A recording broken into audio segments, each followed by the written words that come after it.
皇上今天当堂让人赐了楚夫人一杯鸩酒。真的，这么说，夫人的大仇终于是得报了。太好了，太好了，这么多年了，小姐的大仇总算是得报了。娘，那楚夫人作恶多端，这次皇上将她处死，也是她罪有应得。老三，那楚怀胜呢？他呢？他这次可受到了惩罚。娘，皇上就只罚楚怀胜在家关禁闭1年。什么？皇上怎么才罚了那个姓楚1年的禁闭呢？那个姓楚的这次不是也做了偷盗国库银子的事儿吗？楚夫人都被皇上赐了鸩酒，为何那个姓楚的却没事儿？娘，这次偷盗国库银子之事是楚夫人和她的几位兄长一手策划，姓楚的并没有掺和其中。这次的案子虽然也牵扯到了姓楚的，但是牵连却不大，皇上也没有消除姓楚的官职，只是让他在家关禁闭1年。梁氏没有想到楚怀胜这次竟然没有掺和楚夫人做的偷盗国库银子之事，这次没有能让楚怀胜受到惩罚，梁氏有点气愤和不甘心。那萧丞相的几个儿子呢？皇上又是如何定罪的？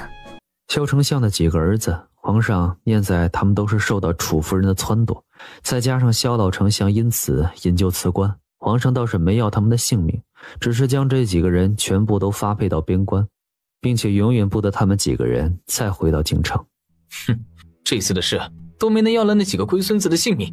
这么多年，徐行他娘的案子也总算是查清楚了，案子的事儿就这么解决了。这天晚上，梁氏就突然从外面敲门走了进来。娘，这么晚过来是有事吗？老三媳妇儿，娘过来呢是来向你们2个人辞行的。什么？辞行？老三媳妇儿，娘想过了，娘打算把包袱收拾一下，回到乡下去住。娘，怎么这么突然就要走？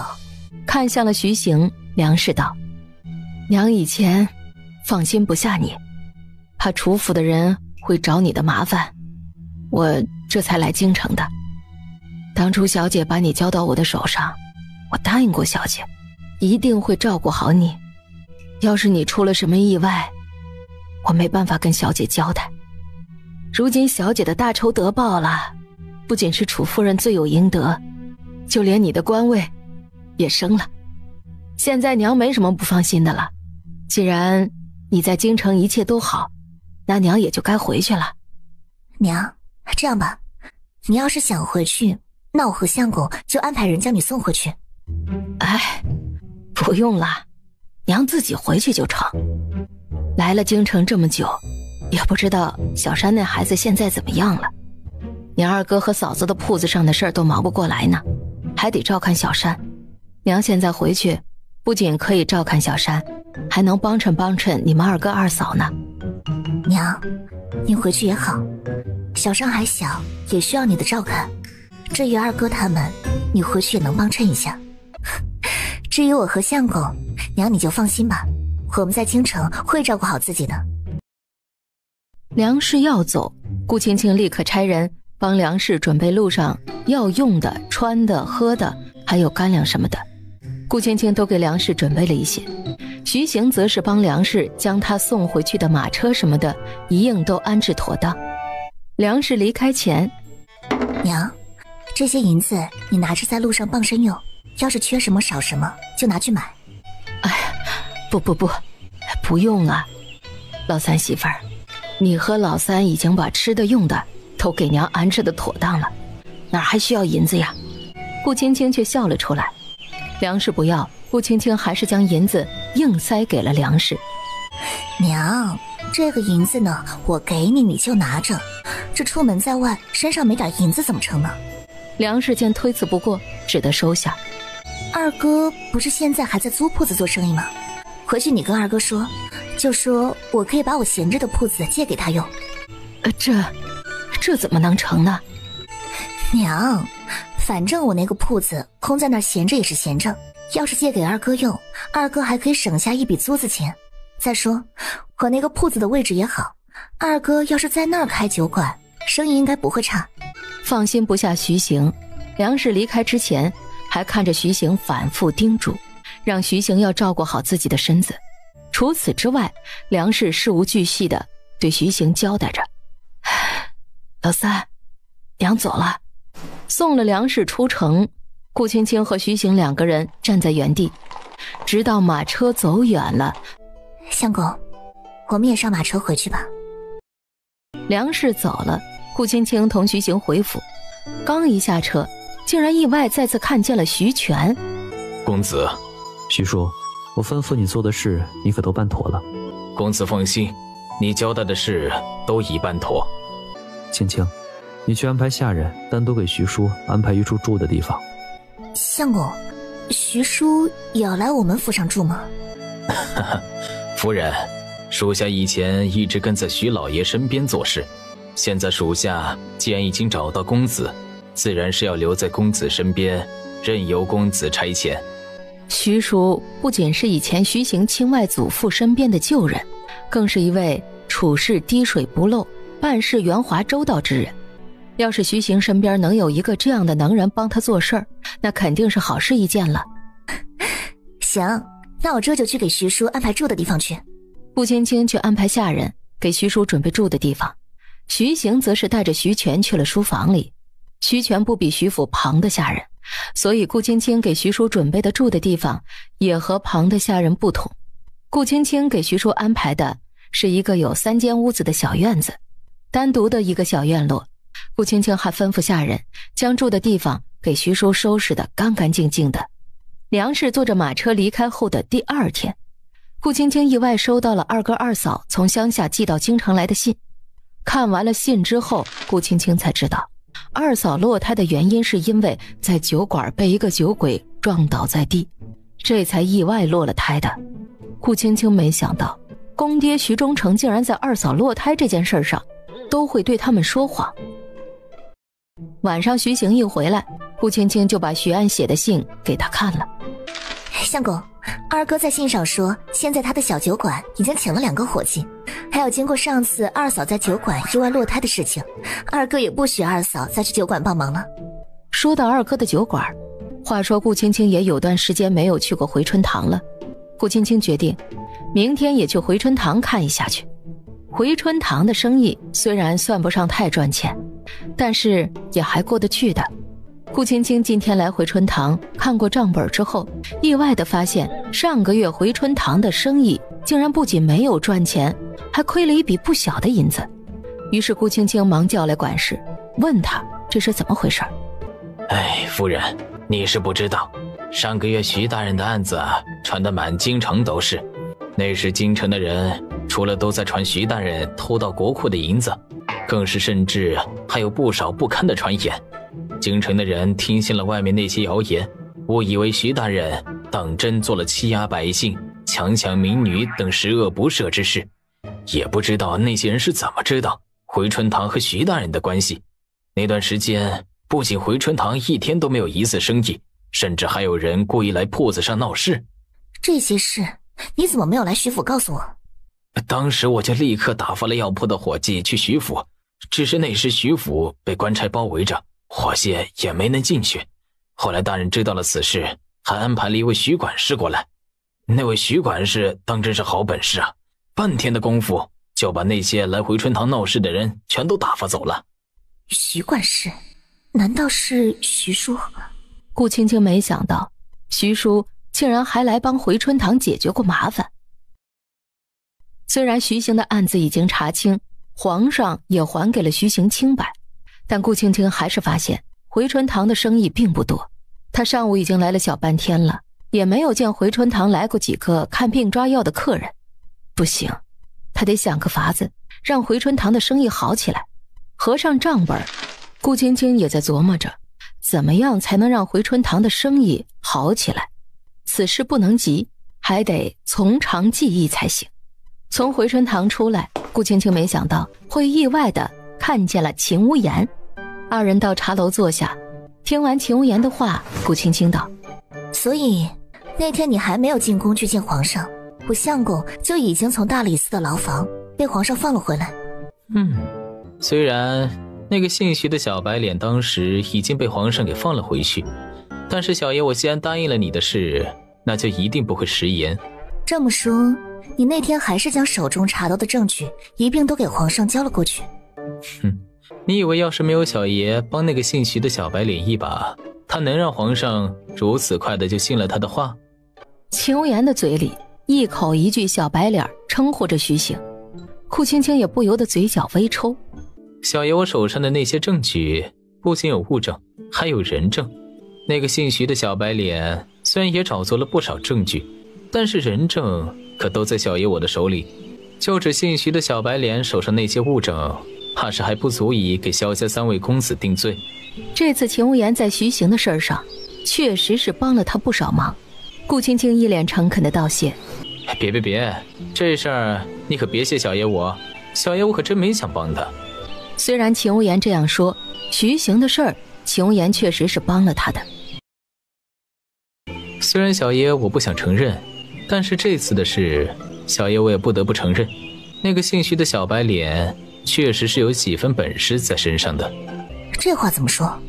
萧丞相那只老狐狸在京城这么多年，盘踞的势力并不小，这京城的兵部、礼部、刑部可都有萧老狐狸的人。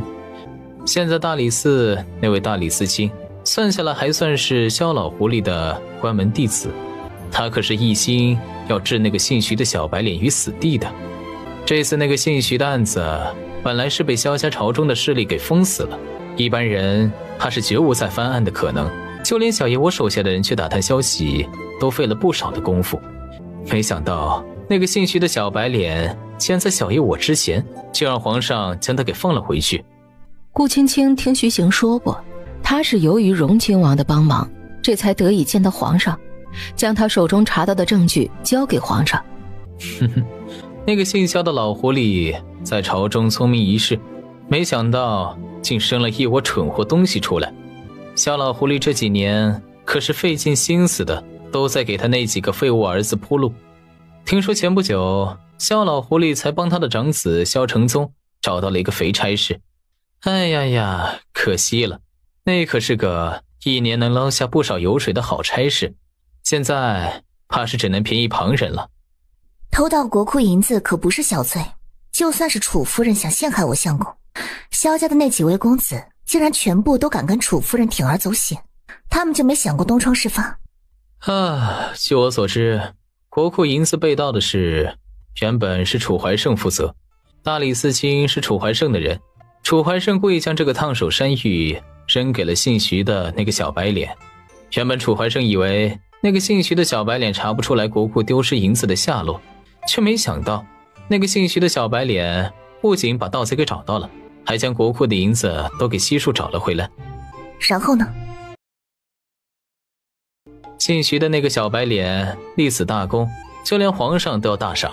可楚夫人听说此事，回去就同姓楚的大闹了一趟。正好姓徐的那时突然不知道从哪儿莫名其妙多了一笔不小的银子，买了你们现在住的那个大宅子。楚夫人就把主意打到了那笔库银之上。要是徐行坚守自盗，国库的银子再次丢失，那皇上就会大怒，徐行也会吃不了兜着走。所以楚夫人就设计了这么一出陷害的把戏。楚夫人是个无知的蠢妇就罢了，没想到萧老狐狸生的那几个儿子也全都是蠢货一个。楚夫人同他那几个蠢货兄长一同合计，那几个蠢货都以为这件事他们能够做得天衣无缝，到时候不仅可以除掉徐行那个眼中钉，还能把国库的银子私吞掉一部分，又蠢又贪得无厌。萧老狐狸不知怎么就生了这些个蠢货东西出来。楚夫人和萧三公子做出偷盗国库银子这么大的事，那萧丞相就当真一点都不知道？知道又如何？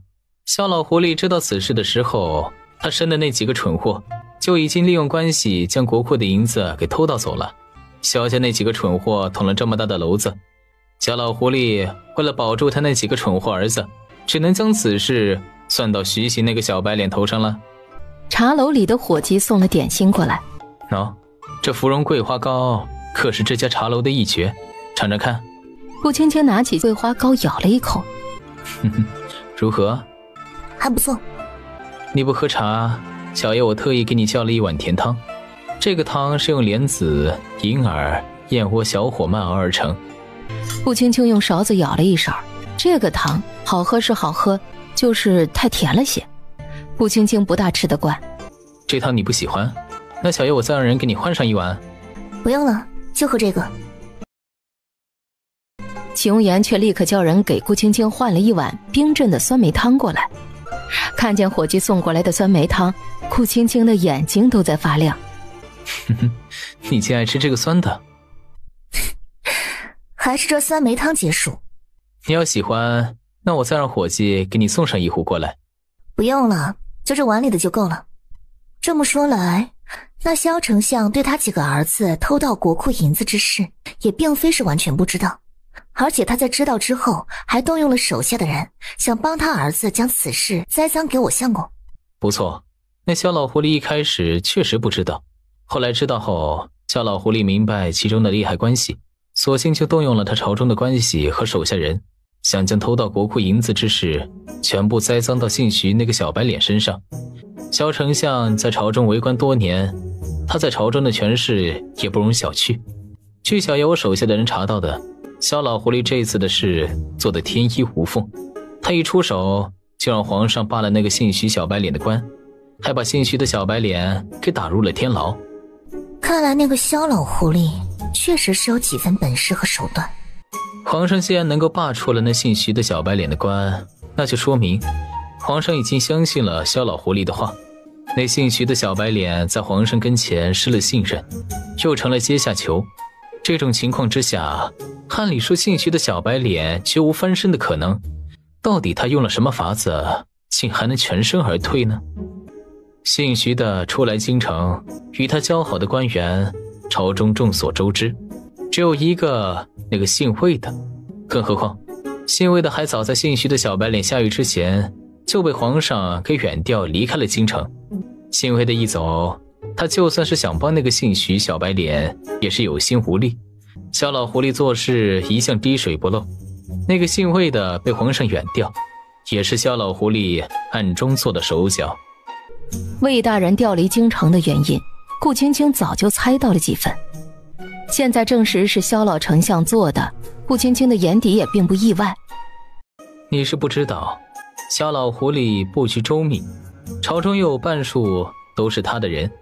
小爷的人暗中查探到的消息，萧老狐狸早就暗中给大理寺卿打了招呼。大理寺卿那边根本不会细审此案，伪证都造好了。为了不让姓徐的说话，萧老狐狸也封死了有关姓徐的小白脸的所有消息，而且还严防死守，不得任何可疑之人接近姓徐的小白脸。这么说来，那萧老狐狸是想封住我相公的口之后，就直接把罪名安在他身上。小老狐狸到底是比他那几个蠢货儿子有脑子。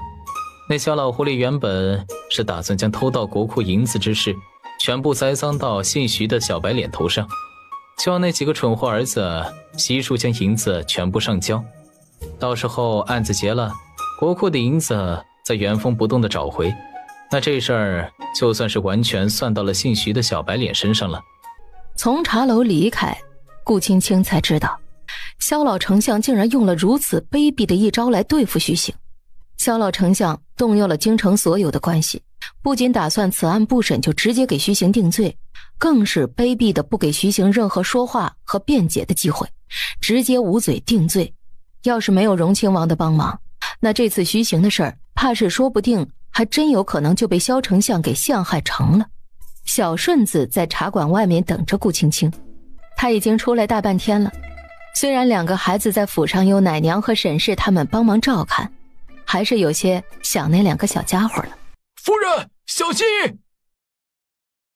顾青青，你这个小贱人，我要杀了你！我要杀了你！顾青青还来不及闪躲，砰的一声，就听见萧雪柔手中的剑掉在了地上。哎呦，夫人，怎么样？你没事吧？顾青青看着小顺子，下意识地摇了摇头。顾青青，你害了我爹，害了我姑母，我要杀了你！我要杀了你！夫人，小心！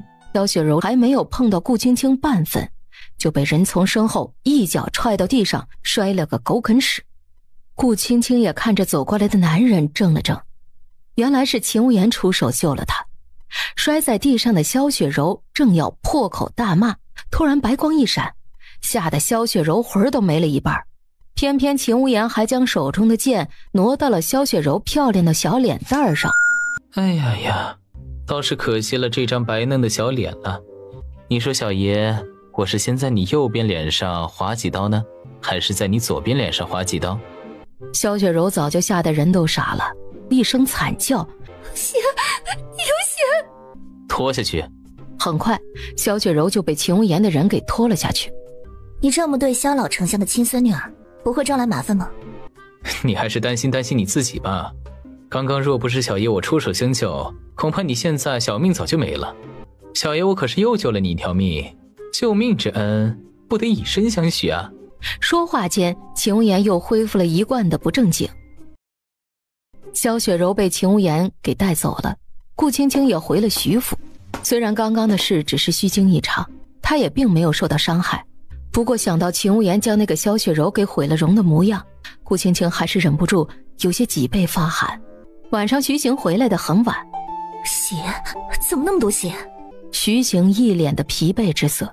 相公，你是不是受伤了？快让我看看哪儿受伤了。别怕，我没有受伤，这血不是我的。那这些血……青青，今天我在大理寺天牢审了一个犯人，身上的血都是那个犯人的。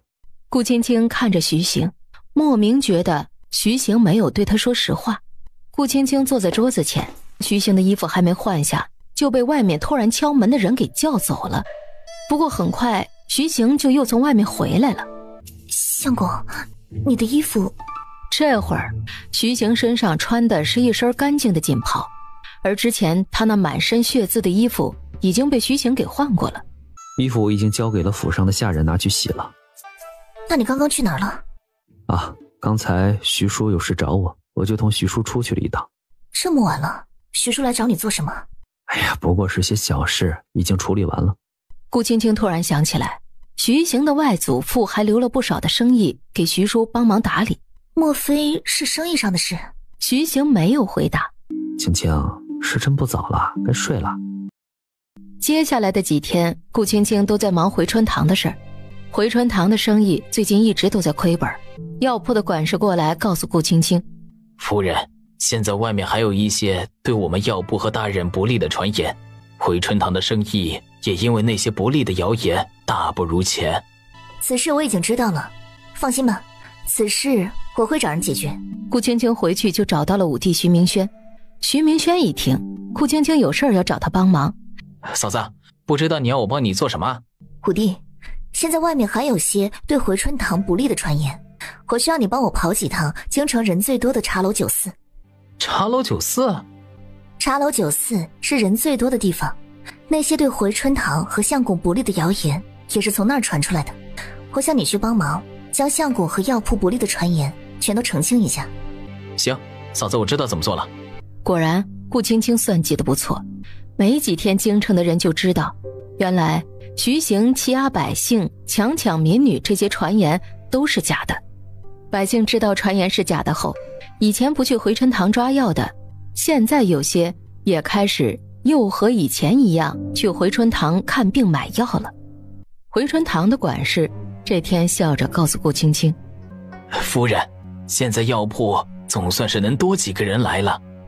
顾青青却看得出来，现在只能说是药铺有生意了，要想铺子里的生意真的好起来，还得另外想别的法子才行。思来想去，顾青青决定再调配点药膏出来。顾青青琢磨着调配药膏的事儿。这天府上的丫鬟过来送洗干净的衣服，顾青青看着桌子上小丫鬟送过来的衣服，并不是徐行那天穿过的那身儿。叫来小丫鬟打听询问，顾青青才发现，原来那天晚上徐行就没把那身衣服换下来交给府上的下人拿去洗。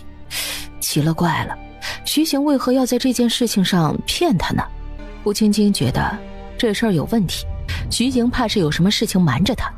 这2天顾青青发现徐行都回来的比平时迟一点。顾青青好像还从徐行的身上闻见过草药的味道。这天，顾青青忍不住把心里的疑惑给问了出来：相公，我这几天怎么总觉得你身上有一股药味？徐行却说是因为他这几天天天都在屋里研制药膏。徐行说他闻错了，顾青青很确定他没闻错，他在屋里鼓的草药和他在徐行身上闻见的草药，这味道是不一样的。相公，你是不是有事瞒着我？徐行没想到小媳妇儿会突然这样问。你现在在大理寺做事，我听说大理寺卿是萧丞相的人，你在大理寺会不会？不会，青青，大理寺卿虽然确实是萧丞相的人，但是我也是朝廷命官，他就算是想要对付我，也没那么容易。相公，我还听说萧丞相在京城的权势也不容小觑，朝中现在仍然还有不少官员都是萧丞相的人。这次萧丞相的几个儿子全都发配边关，楚夫人也被赐了鸩酒，萧丞相会不会找你报复？你都听谁说的？我徐行一见小媳妇这样，不用小媳妇说，他心里也有了数了。你见过那个姓秦的了？当时你被关在大理寺的天牢，我也打探不到你的消息，所以你就去找那个姓秦的帮忙了。这次的事情，秦无言也帮了你不少忙，还帮你找了证据，他找的证据也都一起帮忙交给皇上了。顾青青说完，并没有见徐行说话。相公，青青啊，小傻子。接下来的几天，顾青青依旧忙着调配药膏的事儿。除了药膏，顾青青还打算调配几味药丸子出来。这一天，顾青青在药铺的后院里调配药膏，突然听见外面闹闹哄哄的，走出去就见回春堂药铺里挤满了人。到底发生什么事了？夫人，药铺里刚送来一个人，刚来就断气儿了。什么？断气了？顾青青一听，忙走过去。回春堂的大夫正在给地上的那位妇人把脉，看着走过来的顾青青，大夫当即对顾青青摇了摇头。大夫，救救我奶奶！求你，求求你，救救我奶奶！大夫一脸的为难。孩子啊，你听我说，你奶奶她已经走了。不会的，我奶奶没死，她没死。大夫和围观的人见那个小男孩这样，都摇摇头。顾青青走过去，蹲下。姐姐，你是不是能救我奶奶？是不是？顾青青把了脉，没有同小男孩说话。大夫掏出银针来，顾青青立刻给妇人下针。一盏茶的功夫之后，人群中不知道是谁喊了一声：动了！奶奶，奶奶！刚刚还昏睡不醒的妇人就睁开了眼睛。我这是怎么了？太好了，奶奶，你终于醒了，你终于醒了。乖，别怕啊，奶没事儿了。对了，奶奶，刚才救你的人人呢？小程啊，你说是谁救了我呀？救你的人在那抓药呢。小男孩也一眼就看见了正在药柜前抓药的顾青青。奶奶，是他，就是那位姐姐刚刚救了你。大娘，这药你拿回去，一天吃上3次，用水煎服。奶奶，就是他，就是这位姐姐救了你。这位夫人可当真是好医术，那老妇人气都没了，竟然还能把人给救活。哎呦，可不是嘛，这刚刚啊，大夫都说那老妇人没救了。听着周围人的窃窃私语，老妇随即要起身向顾青青道谢。大娘，你身子还虚，就不必多礼了。顾青青又叫来伙计，吩咐伙计将这祖孙2人送回家去。几天后，回春堂的生意莫名的好了起来。嘿嘿，夫人，自从你那天在药铺救活了那位老妇后，我们回春堂的人也越来越多了。你是不知道，现在大家都在传夫人你的医术高明啊。顾青青没想到，她不过是那天随手给那个老妇治了个病，甚至还有人传他有起死回生之术。上次那武平侯府的人来找他去给陈妃娘娘的大哥谢大公子看病，他借口医术不精为由推了。要是这话传到武平侯府的人的耳中，那还不得同时得罪了当朝宠妃娘娘和整个武平侯府？于是当即叫来伙计和管事，下次不管谁来找我看诊，都说外面的传言是误传，我并不会什么起死回生之术，医术也并不高明，记住了吗？只是现在回春堂的生意大好，夫人你何不……顾青青当然明白管事口中的话是什么意思，顾青青并没有多做解释。你按照我的吩咐去做就是了。顾青青都这样说了，管事的也就没有再多问了。原本顾青青还有点担心那些说他医术高明有着起死回生之术的人会把传言传到武平侯府的人，顾青青没想到几天之后武平侯府的人没来找他，瑞王府的人竟然来了。这天府上的下人就慌慌张张的来报，夫人，瑞王妃来了。瑞王妃？现在瑞王妃就在我们府外呢。奇怪了，他们徐府和瑞王府上素来并无交情，瑞王妃怎么会无缘无故突然来他们府上拜访？尽管顾青青心里觉得奇怪，不过既然瑞王妃已经来了，她也不敢怠慢，当即叫了府上的下人把瑞王妃请到前厅去坐。这位就是徐夫人吧？见过王妃。徐夫人，这是本宫吩咐下人给你和徐大人备上的一点薄礼。本宫今天贸然拜访，不会打扰到徐夫人你吧？王妃哪里的话，你能来我们徐府，那是我们徐府的荣幸。徐大人现在可是深得皇上看重和赏识，徐夫人能嫁给徐大人，倒是好福气。徐大人在朝为官，不仅足智多谋，运筹帷幄，还多次替皇上分忧解难。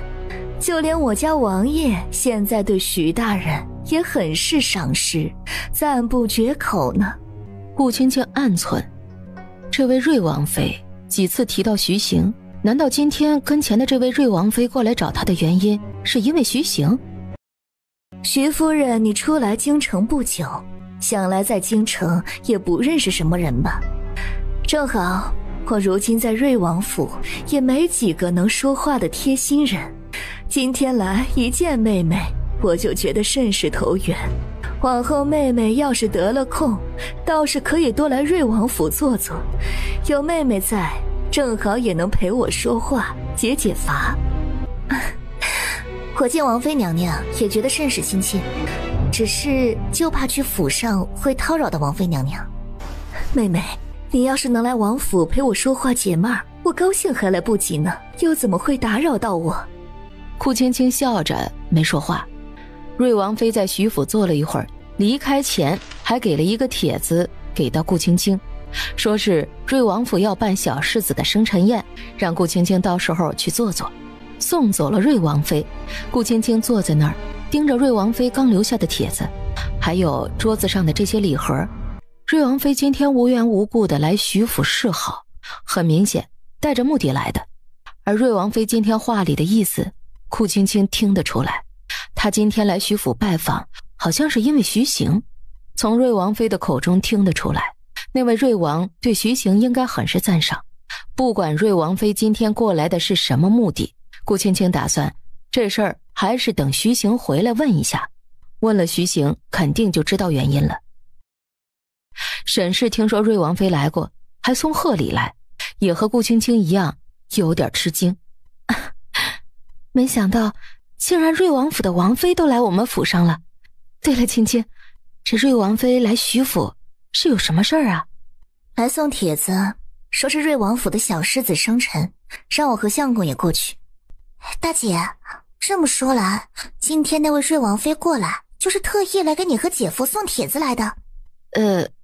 娘看肯定是女婿如今升官了，现在这女婿在京城那好歹也是个四品官嘛，还是在大理寺做事儿。如今女婿官职大了，所以这瑞王府才会让你和女婿去他们小世子的生辰宴吧。沈氏这样说着，顾青青却没说话。晚上徐行回来，顾青青就立刻把今天瑞王妃过来的事情给他说了。相公，你看这是个帖子，是瑞王妃留下来的，还有桌子上的那些东西也全都是瑞王妃今天差人送过来的。相公，瑞王妃今日来，她的目的是什么？青青，那位瑞王妃心思缜密，手段厉害，下次记得避开她。此话怎讲？那位瑞王妃不是个简单的人物，你听话，以后都要尽量的避开她。若是避不开，也不要和她多说什么。她问你什么，你就答什么。要是她没有问，你就一个字也不要多提。记住了没有？相公，今天那位瑞王妃来徐府，应该是想拉拢你，让你帮那位瑞王做事。顾青青打量着徐行的面色，莫非瑞王府的人已经去找过你了？不错，瑞王确实已经安排过人去找我。那你打算怎么办？青青，这事我自有分寸，我会处理，你就不用担心了。你没有答应。相公，这瑞王和瑞王妃为何想要拉拢你帮他们做事？青青，不管瑞王府是什么目的，你只需要记住，往后对瑞王府的人一定要尽量避着。瑞王做事狭隘，锱铢必较，还生性多疑，此人并不可相交啊。顾青青一听，看来这瑞王确实是不行。不过他今天既然已经收下了瑞王妃送过来的帖子，瑞王府小世子的生辰的时候，他肯定还是要备上一份贺礼送过去的。本来顾青青一开始打算是亲自过去送贺礼的，现在听了徐行的话，打发2个府上的下人去送就成，只要送了贺礼，礼数周全了即可。几天后，顾青青发现他调配的药浆在回春堂卖的比他预料的还好。回春堂的生意好了，顾青青也是忙得不亦乐乎。这一天，顾青青刚回去，听说武帝徐明轩在镖局被人打了。娘，你说什么？武帝被人打了？是啊，下人看见他浑身是伤的回来，只是娘问他，他也不说，这会儿已经回屋去歇着去了。顾青青一听，忙带着丫鬟一起去了武帝徐明轩的屋子。武帝，顾青青在外边敲了敲门，屋里并无应答。顾青青又再次敲了敲，还是没有声音，怕徐明轩一个人在屋里出事儿，直接让下人把徐明轩的房门推开。武帝，顾青青慌忙跑到屋里去，却突然一下就愣住了，屋里头竟然没人。啊，怎么没人呢？嫂子，伯母，你们是在找我吗？只见徐明轩此时正在门口站着。武帝，你去哪儿了？我刚刚去了一趟茅房。身上的伤是怎么回事？你和谁打架了？嗨，嫂子，没事儿，这点小伤过几天就好了。顾青青却还是仔细地帮徐明轩检查了一下身上的伤势。好在徐明轩身上的伤都是些擦伤和皮外伤，并不严重，只要抹上点药膏，再吃上2副药就行。顾青青吩咐丫鬟去抓药熬药，随即又吩咐丫鬟帮徐明轩把身上有伤的地方都抹上药膏。在丫鬟帮徐明轩上好了药之后，身上的伤到底是怎么回事？好端端的，你怎么会受伤呢？哎呦，嫂子，我们在镖局做事的都是些粗活累活，难免不擦破点皮什么的。老实说，是不是在镖局遇到麻烦了？没有的事，我在镖局做得好好的，还能遇见啥麻烦呀？那你身上的伤是怎么回事？身上的伤啊？哦，今天镖局的兄弟在一处切磋比划拳脚，没注意，就擦破了点皮。武帝，现在娘不在，我和相公肯定要带他照顾好你。要是你在京城出了什么事情，那我和相公怎么对娘交代？嫂子，我真没。你要是再不说实话，我就差人去做事的镖局打听去。好吧，嫂子，我今天确实在镖局同人打了一架。和谁打架了？哼，那个人就是欠揍，要不是我当时被人拦着，我还要再多揍他几下。到底怎么回事？也不是什么大事，就是我和镖头的侄子结下了点梁子。啊，对了，从明天起，以后我也不用再去那个镖局做事了。啊？你和那保镖的侄子是如何结下梁子的？那镖头的侄子黄三，我早就看不惯他了。不过就是仗着自己叔父是镖头，就在镖局里面耀武扬威的，平时对镖局的兄弟们呼来喝去就罢了。那次我同那个黄三一道去押镖，途中遇见了一个小姑娘，那个黄三见小姑娘长得水灵，又四周无人，就对小姑娘起了歹念。我当时出手救了小姑娘，黄三歹念没有得逞，就那次以后就一直对我怀恨在心。之后呢，黄三就一直对我明里暗里的使绊子。今天的黄三竟然又过来找茬，我徐明轩也不是吃素的，谁怕他呀？哦，所以你就和那个人打起来了？罢了，既然如此，往后那个镖局不去也就不去了。这京城又不是只有那一家镖局，以后再另外找一家镖局做事就行了。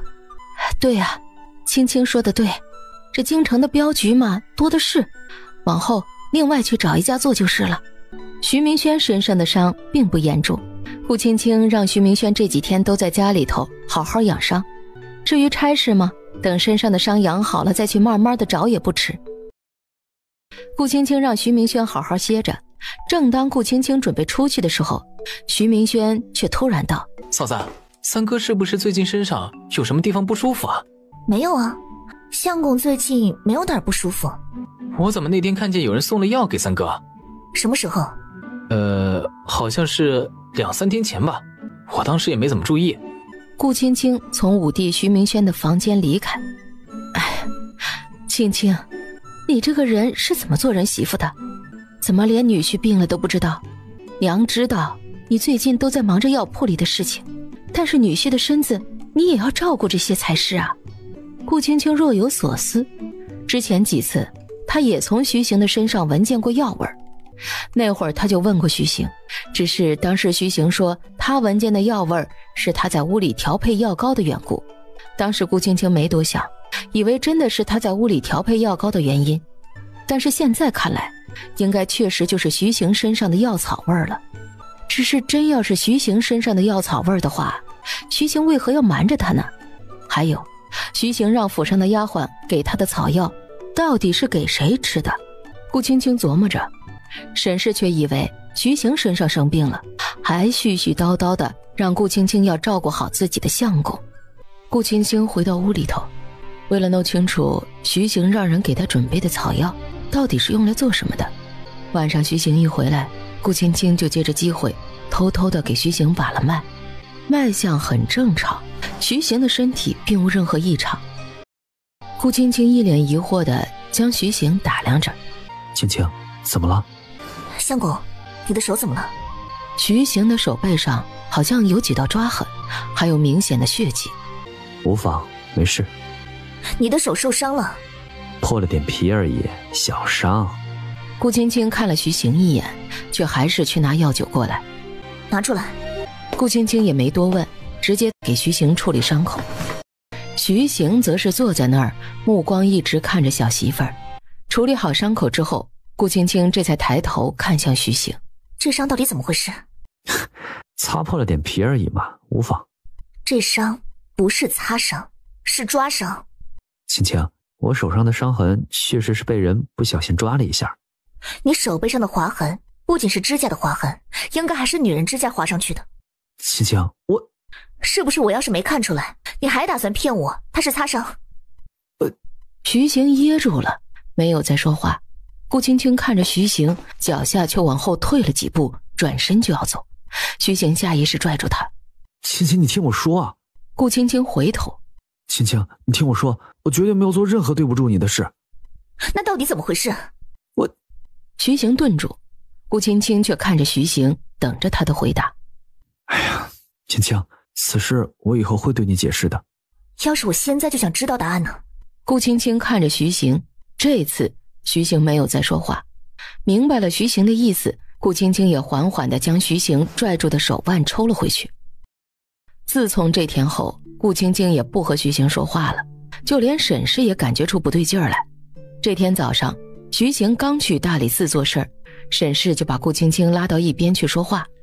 青青，你老实和娘说，你和女婿是不是闹别扭了？顾青青若无其事地说，没事儿。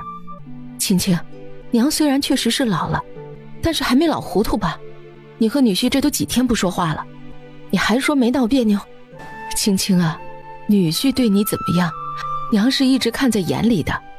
这几天娘看出来了，女婿一直在哄你，你别太过了，闹一闹就算了。再说夫妻之间哪有隔夜仇呢？今天晚上女婿回来，可不行你再像这几天那样对他了。几天过去了，徐行还是没有对手上的伤口之事做出解释，顾青青也就一直没有和徐行说话。晚上睡觉，顾青青也不让徐行抱着，两个人呢各睡各的。这天晚上，顾青青喂饱了2个孩子，也没回房去，而是打量着2个小家伙。这2个小家伙现在长得粉雕玉琢的。顾青青打量着2个孩子，感觉到有脚步声从身后走过来，还以为是奶娘呢。顾青青没有在意。青青，我有话要对你说。顾青青看着徐行，却并没有说话。小媳妇儿还在生气呢。顾青青不想和徐行说话，只是突然脚下一轻。你要干嘛？放下了，放下了！徐行却径直抱着她就往外面走。顾青青扭得厉害，口中也闹着要徐行把她放下来。再闹，靖哥和元景就要醒了。顾青青一听，怕吵醒屋里的2个孩子，这下吓得立刻听话的闭了嘴，只是不想让徐行抱着她。出了门之后，徐行就把她放下来。你不是想知道我手上的伤是怎么回事吗？你跟我来。这么多天徐行都不肯说，难道现在突然愿意说了？想知道原因就跟过来。徐行转身就走了。顾青青犹豫了一下，跟了上去。天很黑，这不是徐叔住的地方吗？徐行怎么带他来这儿？难道受伤的人是徐叔？那徐行手背上的痕迹明明是女人的指甲抓上去的，这到底是怎么回事？顾青青站在旁边没有说话，听见徐行用手敲了3声。很快屋里的徐叔就打开院门。公子，你来了。徐叔，备车去城郊。徐叔点点头。去城郊？这么晚了去城郊做什么？难道和他手上的伤有关？徐叔办事利索，很快徐叔就准备好了马车。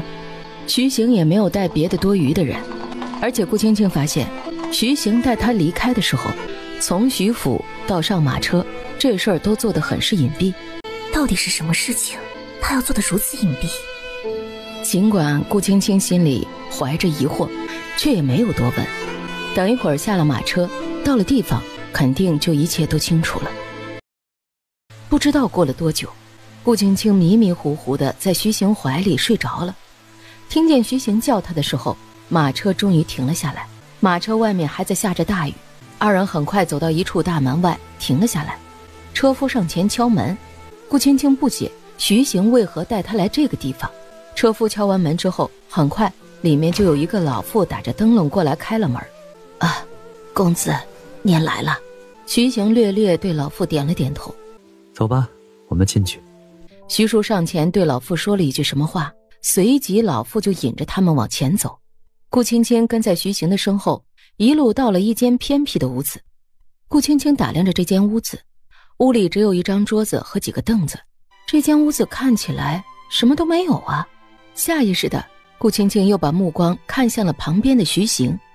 徐行用眼神示意他看着前面，只见老妇不知道触动了什么机关，突然刚刚还是一堵墙的地方竟然变出了一道门来。他想不到这间看起来什么都没有的屋子，竟然里面还藏着一个密室。老妇已经手上提着灯笼往里走了进去。顾青青走在前面，徐行和徐叔2个人则是跟在顾青青的身后。顾青青打量着四周，这个地方四周都是墙壁，只是让顾青青没想到的是，这个地方竟然里面还有密室。徐行和徐叔也紧跟着走过来。老妇进去后，里面就传来一个妇人尖锐的叫骂声：滚，给老娘滚出去！你去告诉那个姓徐的小贱种，有本事就杀了老娘，老娘我才不怕他。把老娘囚禁在这种地方算什么本事？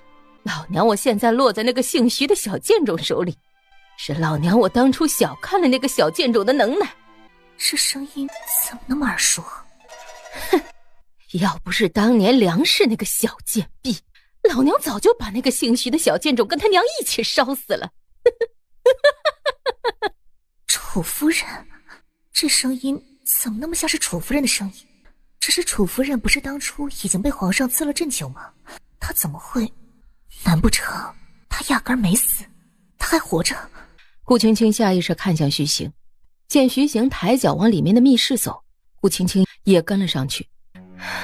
姓徐的，老娘要扒了你的皮，喝了你的血。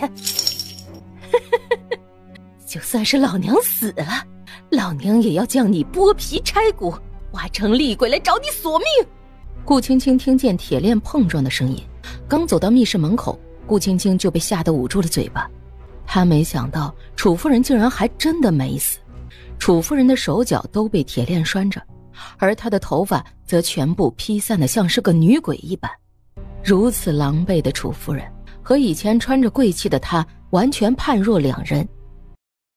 姓许的，我杀了你娘，哼，还杀了你娘腹中的2个弟弟，你就不想给他们报仇吗？来呀，来呀，来杀我呀！只要你杀了我，你就可以给他们报仇了。楚夫人故意激怒徐行，徐行却面无表情。姓许的，你怕是还不知道你娘和你2个弟弟是怎么死的吧？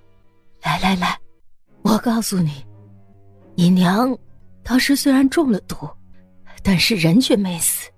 她不仅没死，你娘那个贱女人竟然还把腹中的2个小贱种给生了出来。不过可惜啊，你娘身上早就中了我下的毒了，就算是她把那2个小贱种生了出来，也活不了多久了。我不忍你娘多受罪吗？我就好心帮了她一把，提前送了她一把大火。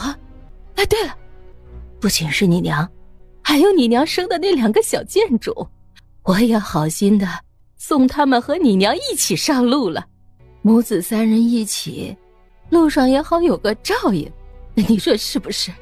楚夫人笑着，顾青青却是听得不寒而栗。她没想到徐行他娘当初竟然还将腹中的孩子给生出来了，更没想到楚夫人那个毒妇竟然是活活的烧死了徐行他娘和他2个刚出生的弟弟。第2天，顾青青叫来了徐叔，单独坐着同他说话，问徐叔楚夫人有关的事儿，怕被别人听见，故意将丫鬟都打发出去了，还让徐叔安排了信得过的人守在门外，以防他问徐叔的话被有心之人偷听了。你说那个楚夫人差点死在了密室里。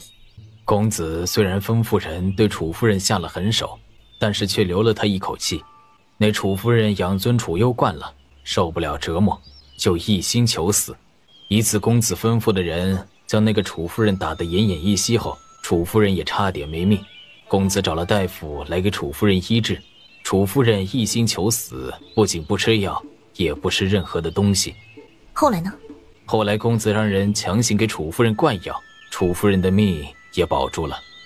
哎，夫人，公子瞒着你楚夫人一事，也是不想你看见那些脏东西。公子说那些阴暗肮脏的事，就不必让你知道了。顾青青一怔，原来这竟然是徐行瞒着他的原因。楚夫人当年对小姐做的事，简直是丧尽天良。要是就那样让那个楚夫人死了，那就便宜她了。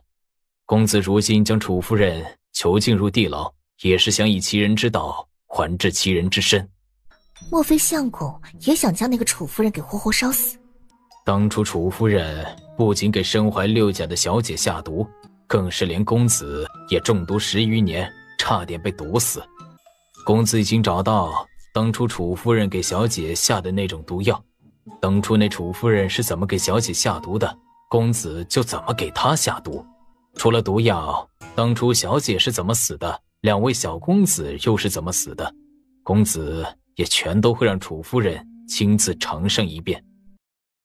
这么说，徐行是打算先给那个楚夫人下毒，再接着等楚夫人毒发的时候，再将她慢慢的折磨而死。夫人，原本这些事公子不打算告诉你，徐叔也不该多嘴的，只是既然夫人你问了，老奴这才多说了几句。徐叔，楚夫人不是已经被皇上给赐死了吗？她怎么会在这儿？楚夫人确实是被皇上赐死了，不过公子提前做好了周密的部署和安排，在楚夫人被赐死后，又将她救活带了回来。那楚夫人的棺木里的人又是谁？楚夫人棺木里的人是公子提前让人去京城郊外乱葬岗找回来的一具女尸。那具女尸的身形和年纪都和楚夫人相差不大。至于那具女尸的脸，公子也让人提前做了手脚。就算是现在那楚家人将棺材打开，也不会怀疑棺材里的人不是楚夫人的。顾青青没想到徐行竟然连尸体都提早准备好了。楚夫人被皇上赐的鸩酒，被我家公子提前安排人给偷换了。楚夫人喝下去的毒酒味道和鸩酒相似，但是却要不了命，只会让喝下去的人暂时假死。只要在1天之内将人给救出来，都能救活。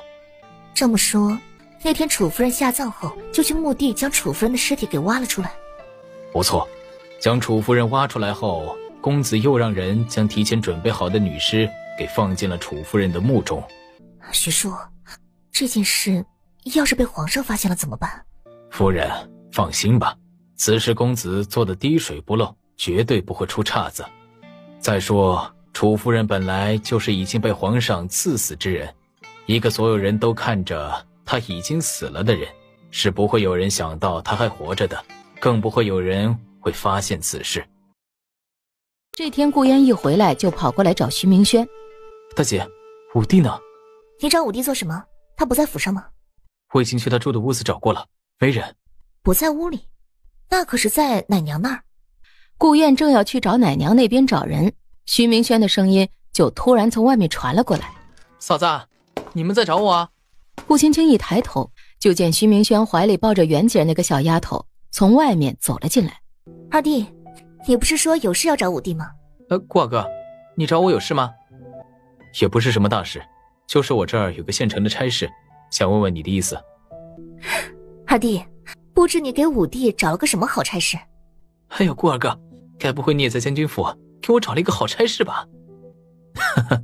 怎么样，要去吗？啊，真的？你还真在将军府给我找了一个差事啊？徐兄弟，莫将军手下刚好空缺了一个差位，我看那个差事还不错，要是你同意的话，那我明天就去同莫将军说一声，往后你我二人就都同在莫将军手下做事了。徐明轩依然是目瞪口呆地愣着。徐明轩没有说话，顾青青以为徐明轩还是想去镖局做事儿。二弟，五弟喜欢在镖局做事，将军府的差事五弟应该去。我去。你可想好了？嘿，我一直在镖局做事，现在去莫将军府上换个差事做做倒也不错。那行，我明天就去说去。五弟的差事解决了，顾青青回春堂这边的生意也做得风生水起。上次瑞王妃来徐府送了帖子，算着时辰，再有几天就是那瑞王府的小世子的生辰了。虽然顾青青已经打算不亲自去瑞王府，但是贺礼还是要备上一份的，在瑞王府小世子生辰那天给送过去。从回春堂离开，顾青青也没有打算回徐府，而是决定去京城逛一下，买上一份贺礼备着。顾青青在京城逛了一大圈，最后总算是给瑞王府的那位小世子的生辰贺礼给准备妥当了。顾青青买好东西，没想到这家铺子竟然是秦无言开的。听说顾青青买的东西是送给瑞王府的小世子的。什么？你这东西是买来送去瑞王府的？怎么了？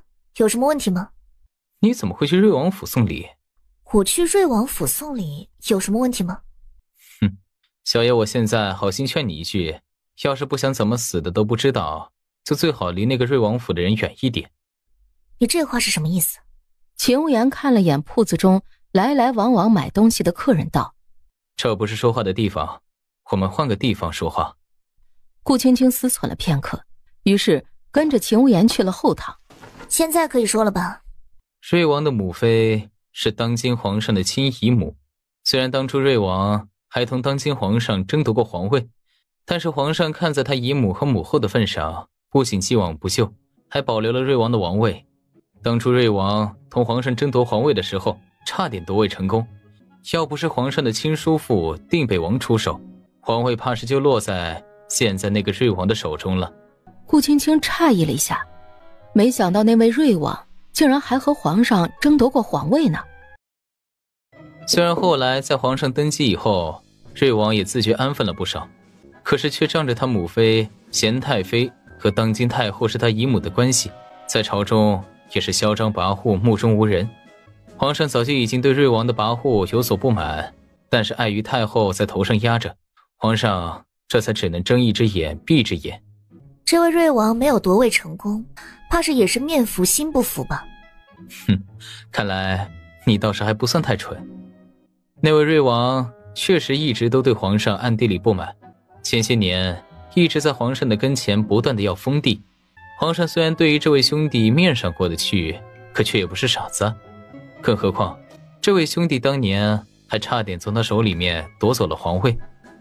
这么说来，皇上怕是也不会多给那位瑞王爷封地了。你说的不错，皇上确实不会做那养虎为患之事。那瑞王这么多年倒是也没有在皇上跟前讨到什么便宜，皇上除了给他点金银珠宝的赏赐，不仅没有多封地给瑞王，还反倒是将瑞王手里的地给削弱了一半。那看来皇上倒是也确实有几分本事。要是皇上没本事，这皇位怕也落不到他的手里。当初这朝中争夺皇位的皇子可不止瑞王一个，还有一个齐王。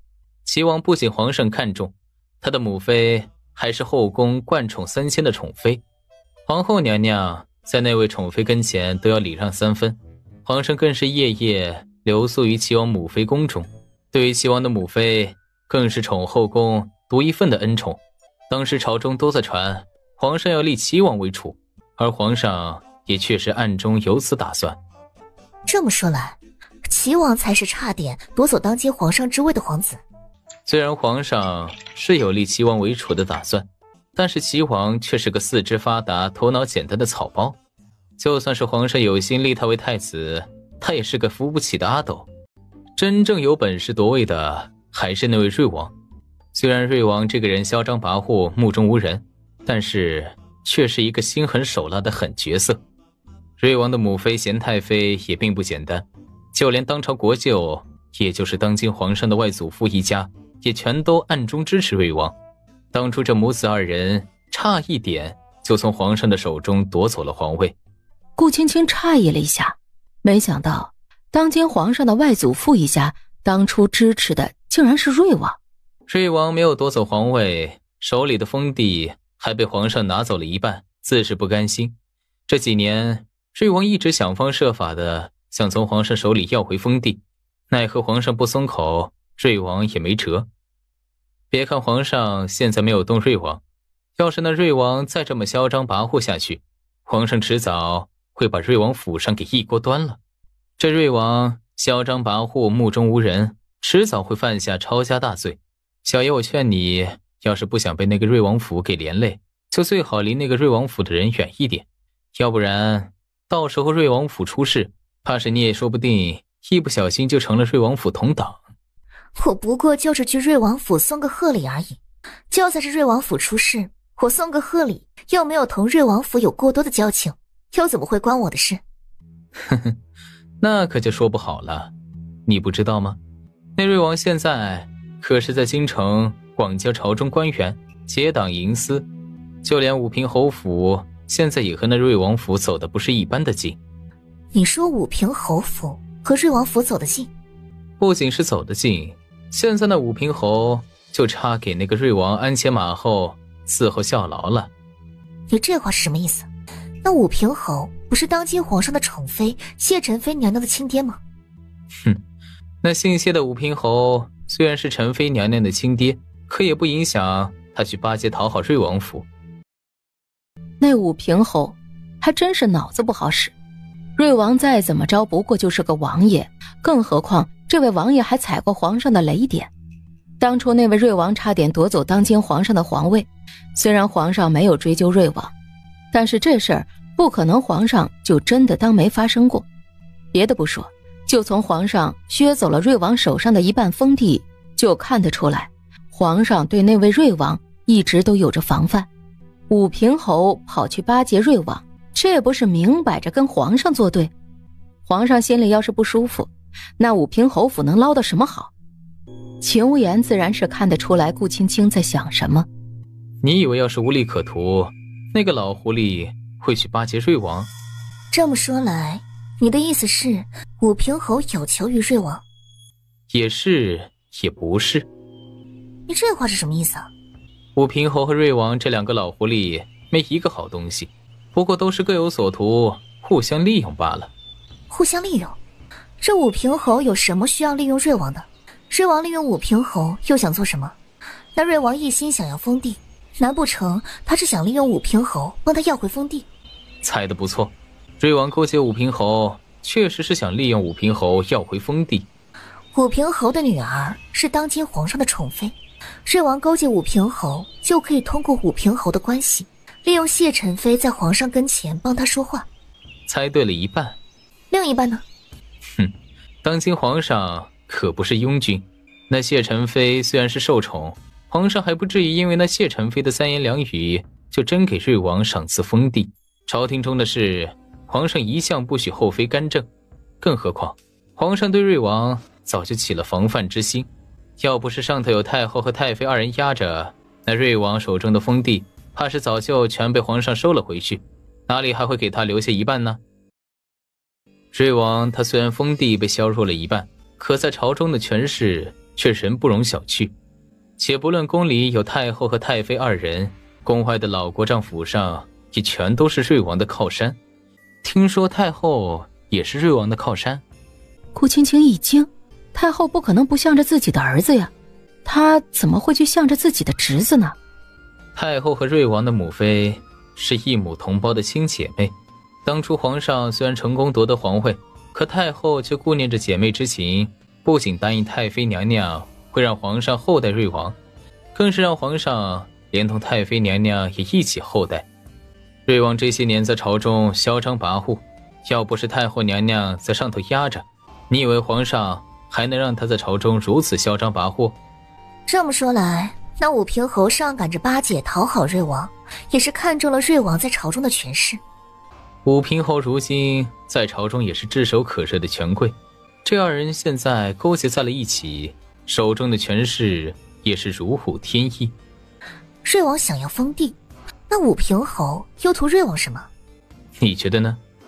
难不成武平侯是为了他女儿宸妃娘娘？谢宸妃虽然如今在宫里是皇上的宠妃，但是那位宸妃娘娘在宫里的位置还是无法同皇后娘娘相提并论。且不论皇后娘娘的娘家权势显赫，远压武平侯府，就是在皇上跟前，皇后的恩宠也要略胜谢宸妃一筹。那武平侯狼子野心，仗着自己女儿在宫中受宠，为了让武平侯府更加显赫有权势，故而巴结讨好瑞王，同瑞王勾结在了一起。有意思，这二人一个为了封地，一个为了权势，勾结在一起，倒也是绝配。就怕那武平侯偷鸡不成蚀把米。顾青青离开秦无言的铺子。哎，小爷我听人说回春堂的药浆在京城卖得不错。这事连你也听说了？我调配的药浆都是些消暑解热的，最近天热，来买的人确实不少。不知道你那几种药浆是如何调配的？小爷我看了下，你那几种药浆的效果不错，还方便，不用熬药，直接就可以服用。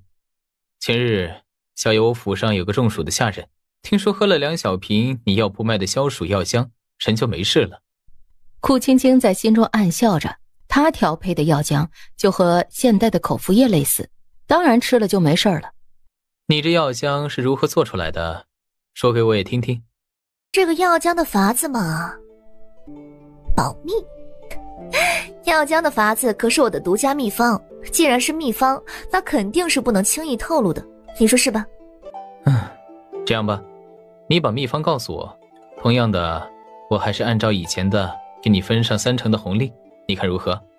要是换做以前，顾青青肯定就答应了，但是这次顾青青想自己做，就不打算把秘方卖给秦无言了。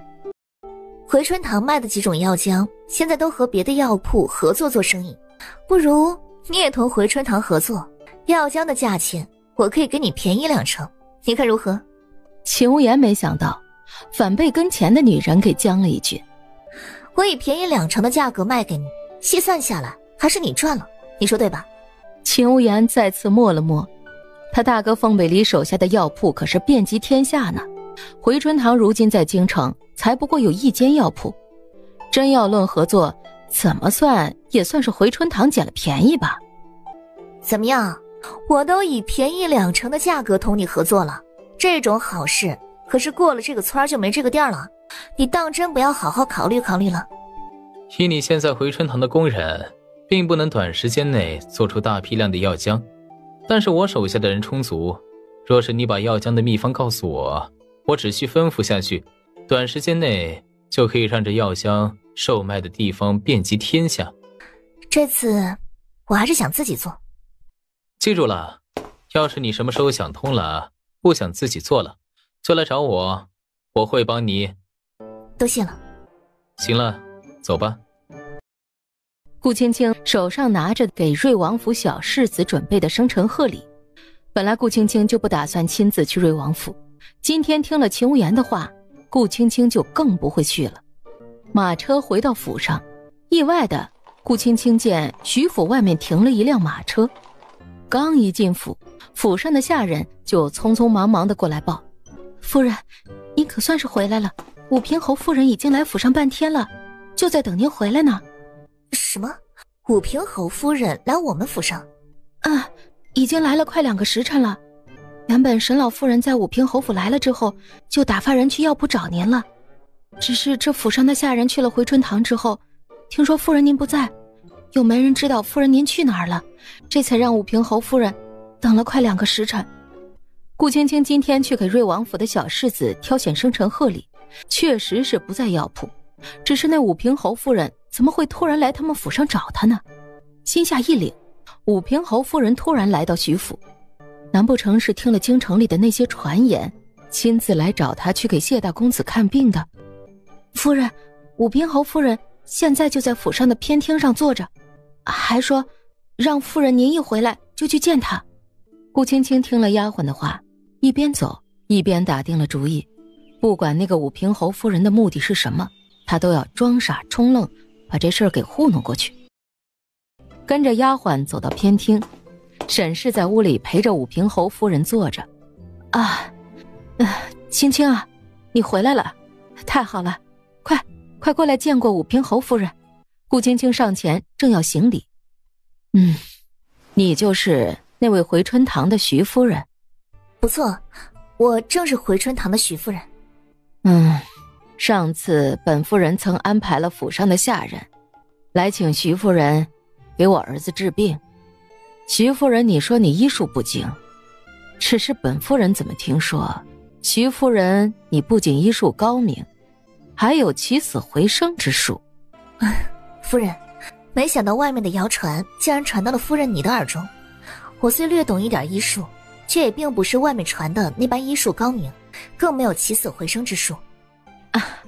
夫人，我女儿说的都是实话，她确实只会一点寻常给人治病的土方子，这些法子还都是我以前教给她的。从小她就在我身边长大，她并没有学过医术，我虽教了她一点治病救人的法子，却也只是略懂皮毛的。她怎么可能会是外面传的医术高明之人呢？更不可能会什么起死回生之术啊！哼，你们母女2人一唱一和的，怎么？难不成我堂堂武平侯府还配不上徐夫人你去给我儿子看诊吗？不是的。徐夫人，你几次3番故意找借口不去给我儿子看病，莫非是对我们侯府有什么不满吗？夫人，你这就说笑了，我和武平侯府素来并无仇怨，又怎么会对侯府有所不满呢？既如此，那为何徐夫人不肯为我儿治病？夫人，不是我不肯给贵府谢大公子治病，只是实在是我医术不精，怕延误了谢公子的病情，这才不敢贸然给谢公子看诊。是吗？回夫人的话，我所言句句属实。可是我怎么听人说，徐夫人你不仅将一位在回春堂已经断了气的妇人给救活了，还调配了什么厉害的药浆出来卖？徐夫人，你真的要是医术不精，不知又是怎么将一个已经死了的老妇给救活的？这等起死回生的本事，怕是宫里的御医都没人能做得到吧？徐夫人，你说呢？夫人，这事儿也不知道是谁误传的，我也早就吩咐了铺子里的伙计和管事，让他们给大家说不要再乱传了。只是不知道这等谬言竟然传到了夫人你的耳中。误传？夫人，那位老妇确实是我所救，只是我救她的时候她并没有断气，要是她真的断了气，我就算是有通天的本事我也救不活她。是吗？夫人，你要是不信，可以亲自去回春堂打听打听，或者你也可以安排人去乡下我以前住的地方去打听。我并没有学过医术，所会的不过是我娘平时教我的一点寻常的治病救人的药方。哼，徐夫人，你怕是不知道，当天你所救的那位老妇不是别人，正是我府上的人。什么？他那天救的那位老妇是武平侯府上的人？徐夫人，本夫人可是听我府上的下人说了，他说他当时被车撞了之后就什么都不知道了。他孙子还说，药铺的大夫都说他已经死了，是你用银针救活了他。夫人，你府上的下人虽然是我所救，但是我已经告诉过你了，他当时并没有死，只是昏迷了过去，而我用银针在他身上用力地刺下去，他吃痛受到了刺激也就醒了，这并不是什么厉害的医术。就算是当时换做夫人你只要用银针在他身上用力的刺激下，他也会醒过来的。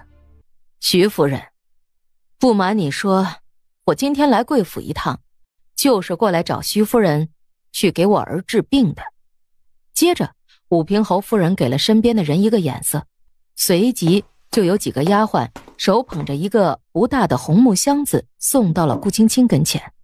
徐夫人，这是本夫人让府上的下人给你准备的一点薄礼，里面是黄金100两，要是你能治好我儿的病，武平侯府定有重赏。这武平侯夫人还当真是有点手段的，先是对他威严恐吓，又用金子诱惑，还真是软硬兼施全都用上了。夫人，尽管我也很想能有本事治好谢大公子的病，只是实在是我医术不精，并不敢去侯府造次。这么说来，徐夫人，你是怎么也不肯给我儿治病了？顾青青刚要说话，就见武平侯夫人突然让人拿出一张圣旨出来。顾青青一惊，哼，徐夫人，接旨吧。顾青青下意识看了身边的沈氏一眼，下跪接旨。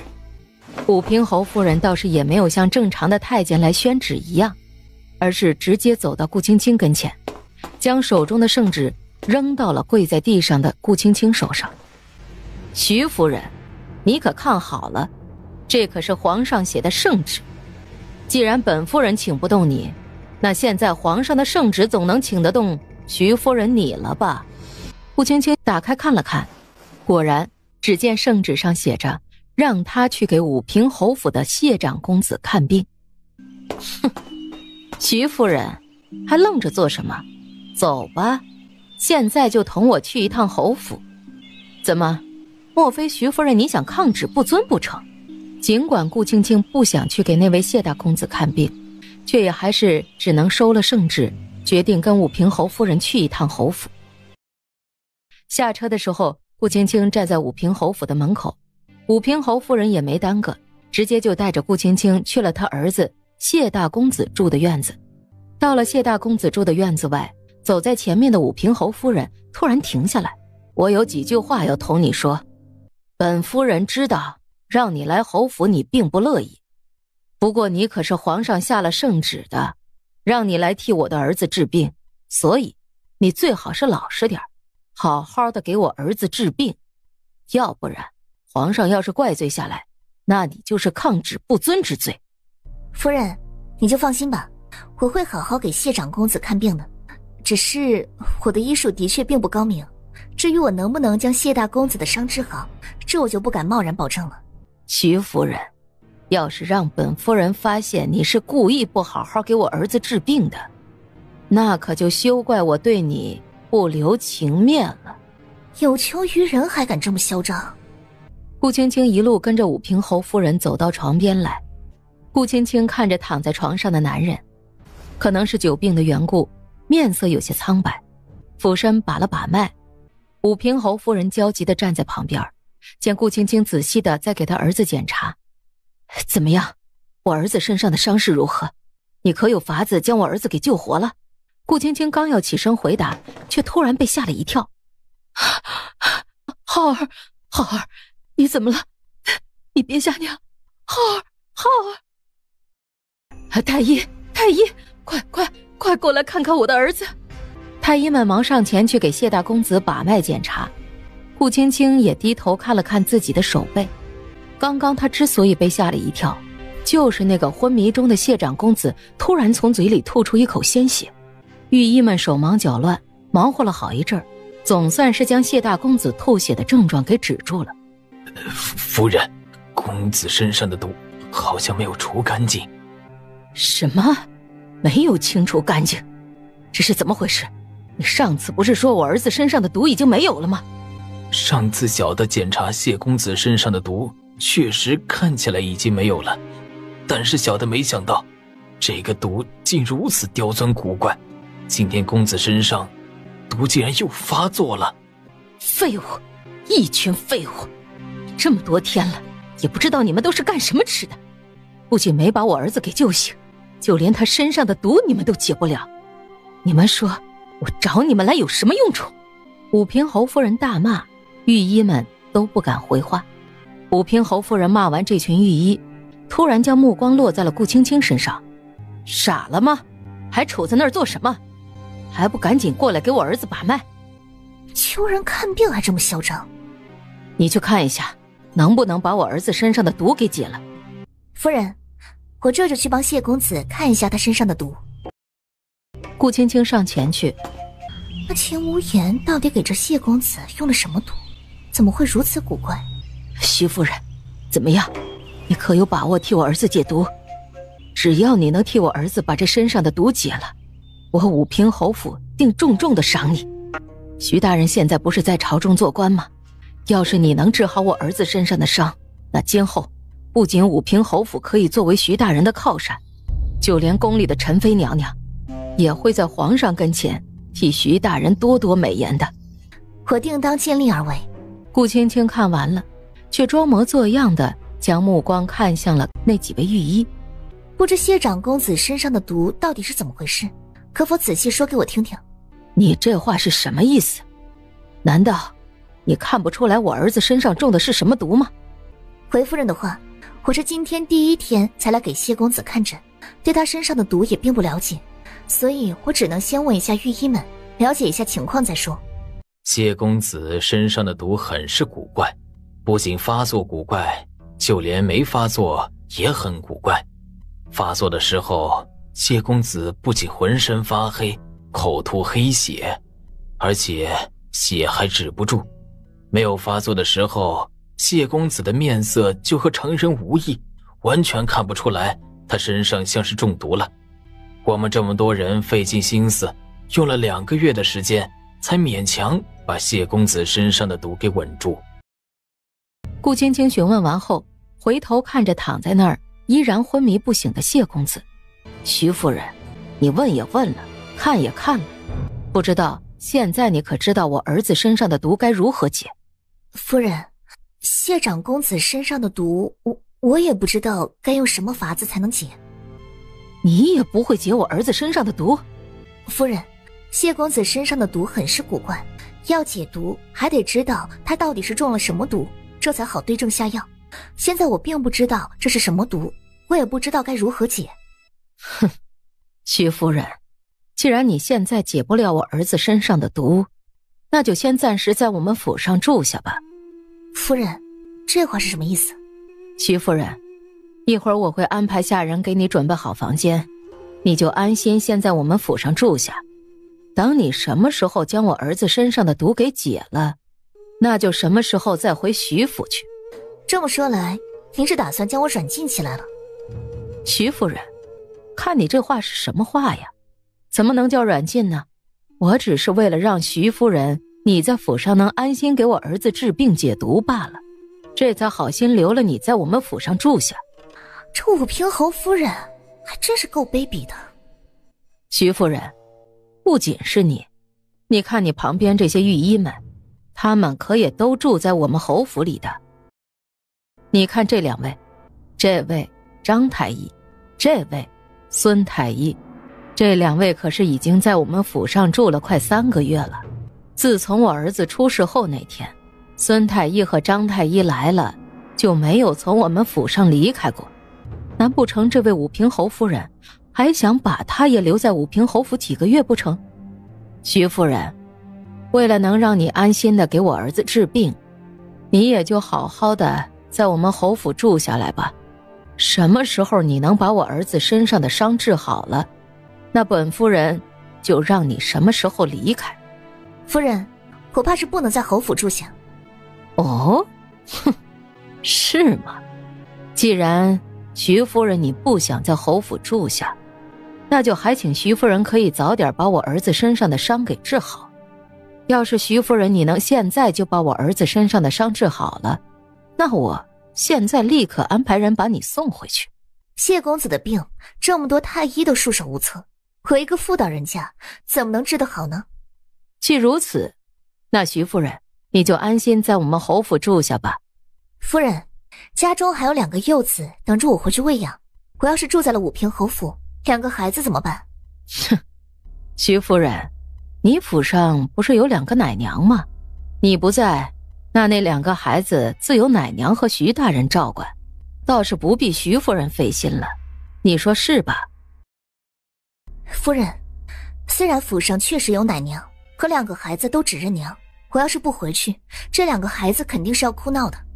武平侯夫人看了眼自己躺在那儿还没有醒过来的儿子，徐夫人，你要是实在不放心2个孩子，不妨本夫人现在就吩咐人去你府上，将那2个孩子一起接过来跟你同住。顾青青当然不会将2个孩子给带到这武平侯府来住下，而武平侯夫人也不让他离开。于是顾青青就这样被武平侯夫人给软禁了起来。顾青青被武平侯夫人身边的一个老妇带着去了武平侯府的一间客房里。徐夫人，往后你就住在这间屋子吧。我们夫人说了，你要是缺什么少什么，就告诉我们府上的下人，府上的下人会去给徐夫人你准备的。顾青青打量着这间屋子，这地方是客房吗？这武平侯夫人不仅强留她在府上住，竟然还给他安排了一个府上下人住的地方。这武平侯府竟然如此对他，怎么，莫非徐夫人对我们侯府住的地方有所不满？我相公还不知道我来武平侯府之事，另外我也没有带任何的衣物过来，我现在要回去一趟。徐夫人，你还是就先在我们府上安心的住下吧。我们夫人已经打发人去了徐府，他会告诉徐大人，徐夫人你已经在我们府上住下了。徐夫人，你来我们侯府是来给我们谢大公子治病的，想来徐公子听了也不会不讲道理的。至于夫人您的衣服，一会儿我会去给我们夫人说，让我们夫人去徐府帮您收拾几样换洗的衣服过来的。老妇并没有给顾青青离开的机会，直接就把话给堵死了。行了，徐夫人，您现在还是先把屋子简单收拾一下，休息吧。一会儿我们夫人会安排人过来，让你继续给我们公子治病的。也没有再管屋里的顾青青。老妇走远之后，顾青青低头看了下，这屋子怕是不知道多久没有人过来打扫过了吧。不行，她可不能在这个破地方住下，必须得想法子离开才行。光明正大的出去肯定是不行的，那就只能另外想法子了。看着这满是灰尘的屋子，顾青青也不打算做了，而是直接往外走。你是？啊，徐夫人，你不记得我了？徐夫人，我就是上次在你药铺里你救活的那个人，你想起来了吗？原来是你。徐夫人，这间屋子已经2年没人来住过了，屋里脏，你站在这儿等一等啊，我现在去帮你打扫打扫。是武平侯夫人安排你来帮我打扫的。老妇没有说话。是你自己来的。徐夫人，上次要不是你，我的命怕是早就没了。我命都是你救回来的，我一直愁没有机会报答你。听说他们把徐夫人你安排到这间屋子来住，我正好可以过来帮夫人你打扫一下。你说这间屋子已经2年没有住过人了？是的，这个地方已经2年没有人住了，也少有人过来。为何这间屋子既没有人住，也没有人来打扫？这到底是怎么回事？犹豫了片刻，老妇将目光往外看了看，见外面并没有什么人走过去。夫人，不瞒你说，这间屋子曾经在2年前死过一个人。什么？死过人？是谁？是位姑娘，那姑娘叫宁香，原本也是个贫苦人家的孩子，只是模样长得好，人又机灵。后来来了府上之后，就被老夫人看中了，叫到身边去做事了。后来老夫人又把宁香给了我们夫人。宁香姑娘不仅能讨老夫人的欢心，也能讨得夫人的欢心。在武平侯府，宁香姑娘也算是府上的大丫鬟了，吃穿用度比寻常人家的小姐都要强。后来呢？后来宁香姑娘不知道怎么就和我们府上的大公子传出了丑事，说是宁香姑娘勾引了大公子。这事儿出了之后不久，宁香姑娘竟然就怀孕了。夫人一听此事，当即大怒，不仅不认宁香姑娘腹中的孩子是公子的，而且还将宁香姑娘从上好的下人房关到了这间屋子来住。那位宁香姑娘后来又是怎么死的？夫人给宁香姑娘吃了打胎药，原本是要等宁香姑娘落胎之后，就把宁香姑娘给发卖出去的。结果那个宁香姑娘落了胎之后就一病不起，没过多久就死在这间屋子里了。顾青青没想到，那个武平侯夫人竟然连自己的亲孙子都下得去手。宁香姑娘死了之后，我们夫人就觉得这间屋子晦气，不仅不让人过来，还把这间屋子也给废弃了。徐夫人，不管怎么说，你都是我们侯府的客人嘛，还是皇上安排过来给我们公子治病的。不知道夫人怎么会……后面的话老夫没有说完，但是顾青青也知道他要说什么。徐夫人，您放心，我一定会帮您把这间屋子给打扫干净的。您稍等一会儿。等等。徐夫人，你有什么事儿吗？这间屋子不用打扫了。不用打扫了？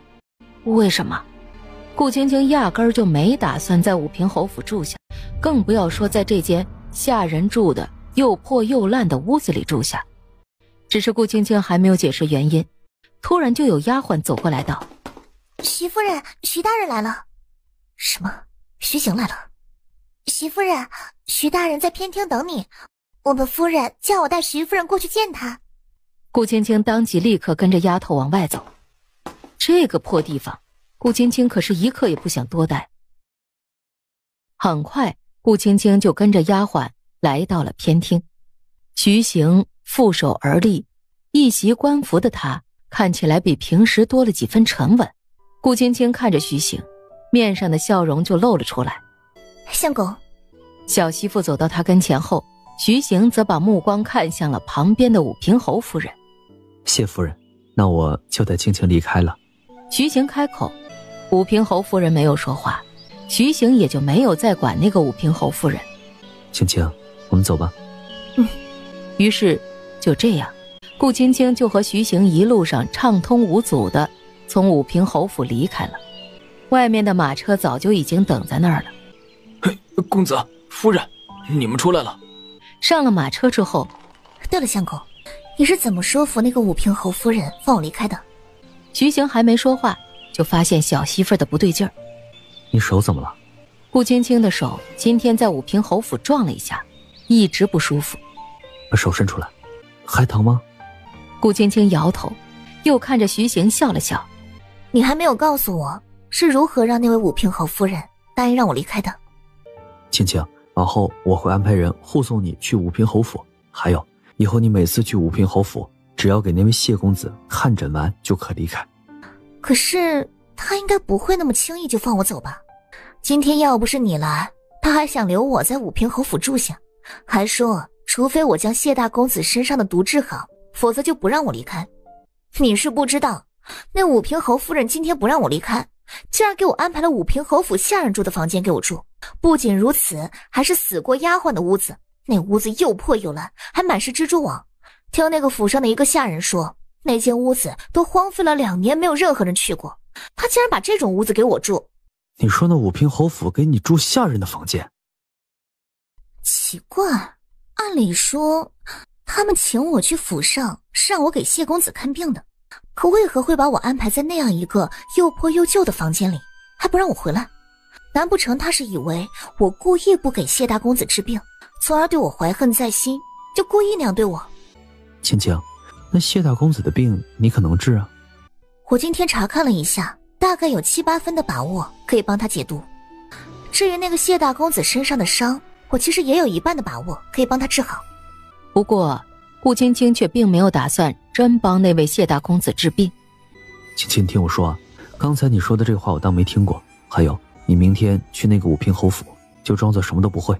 虽然顾青青不解徐行是什么意思，不过顾青青还是看着徐行点了点头。你明天去武平侯府就按照我说的做，我会进宫一趟的。相公，你进宫去做什么？明天你按照我说的做，记得在武平侯府装作医术一般，我会去皇宫找皇上说明情况的。你的意思是要让皇上收回旨意？小傻子，皇上已经下的圣旨是不会再收回去的。不过要是你医术不济，想来皇上应该也不会再坚持让你给那位谢大公子继续看诊吧。你的意思是，要是皇上知道我医术不精的话，那我就不用再去武平侯府了。说也奇怪，我已经跟武平侯夫人说过了我医术不济，可她却偏偏就要我去给谢大公子看病。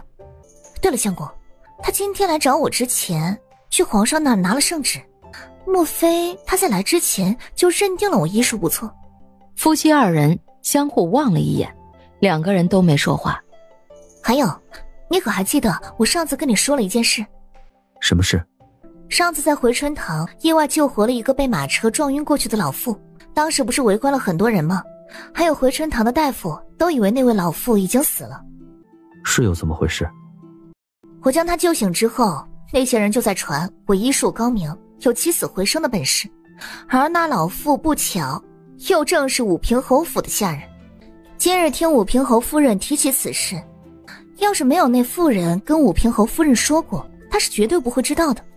所以她肯定是在那之后认定了我的医术确实高明。看来那位武平侯夫人已经认定了我的医术高明，也信了外面的那些传言。她这次连皇上的圣旨都给搬了出来，要是我不把那位谢公子的伤治好，想来那位武平侯夫人怕是不会轻易放过我。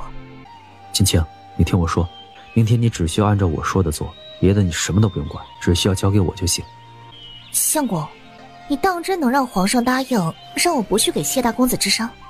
很快马车就到了徐府，府上的下人将饭菜都已经准备好了。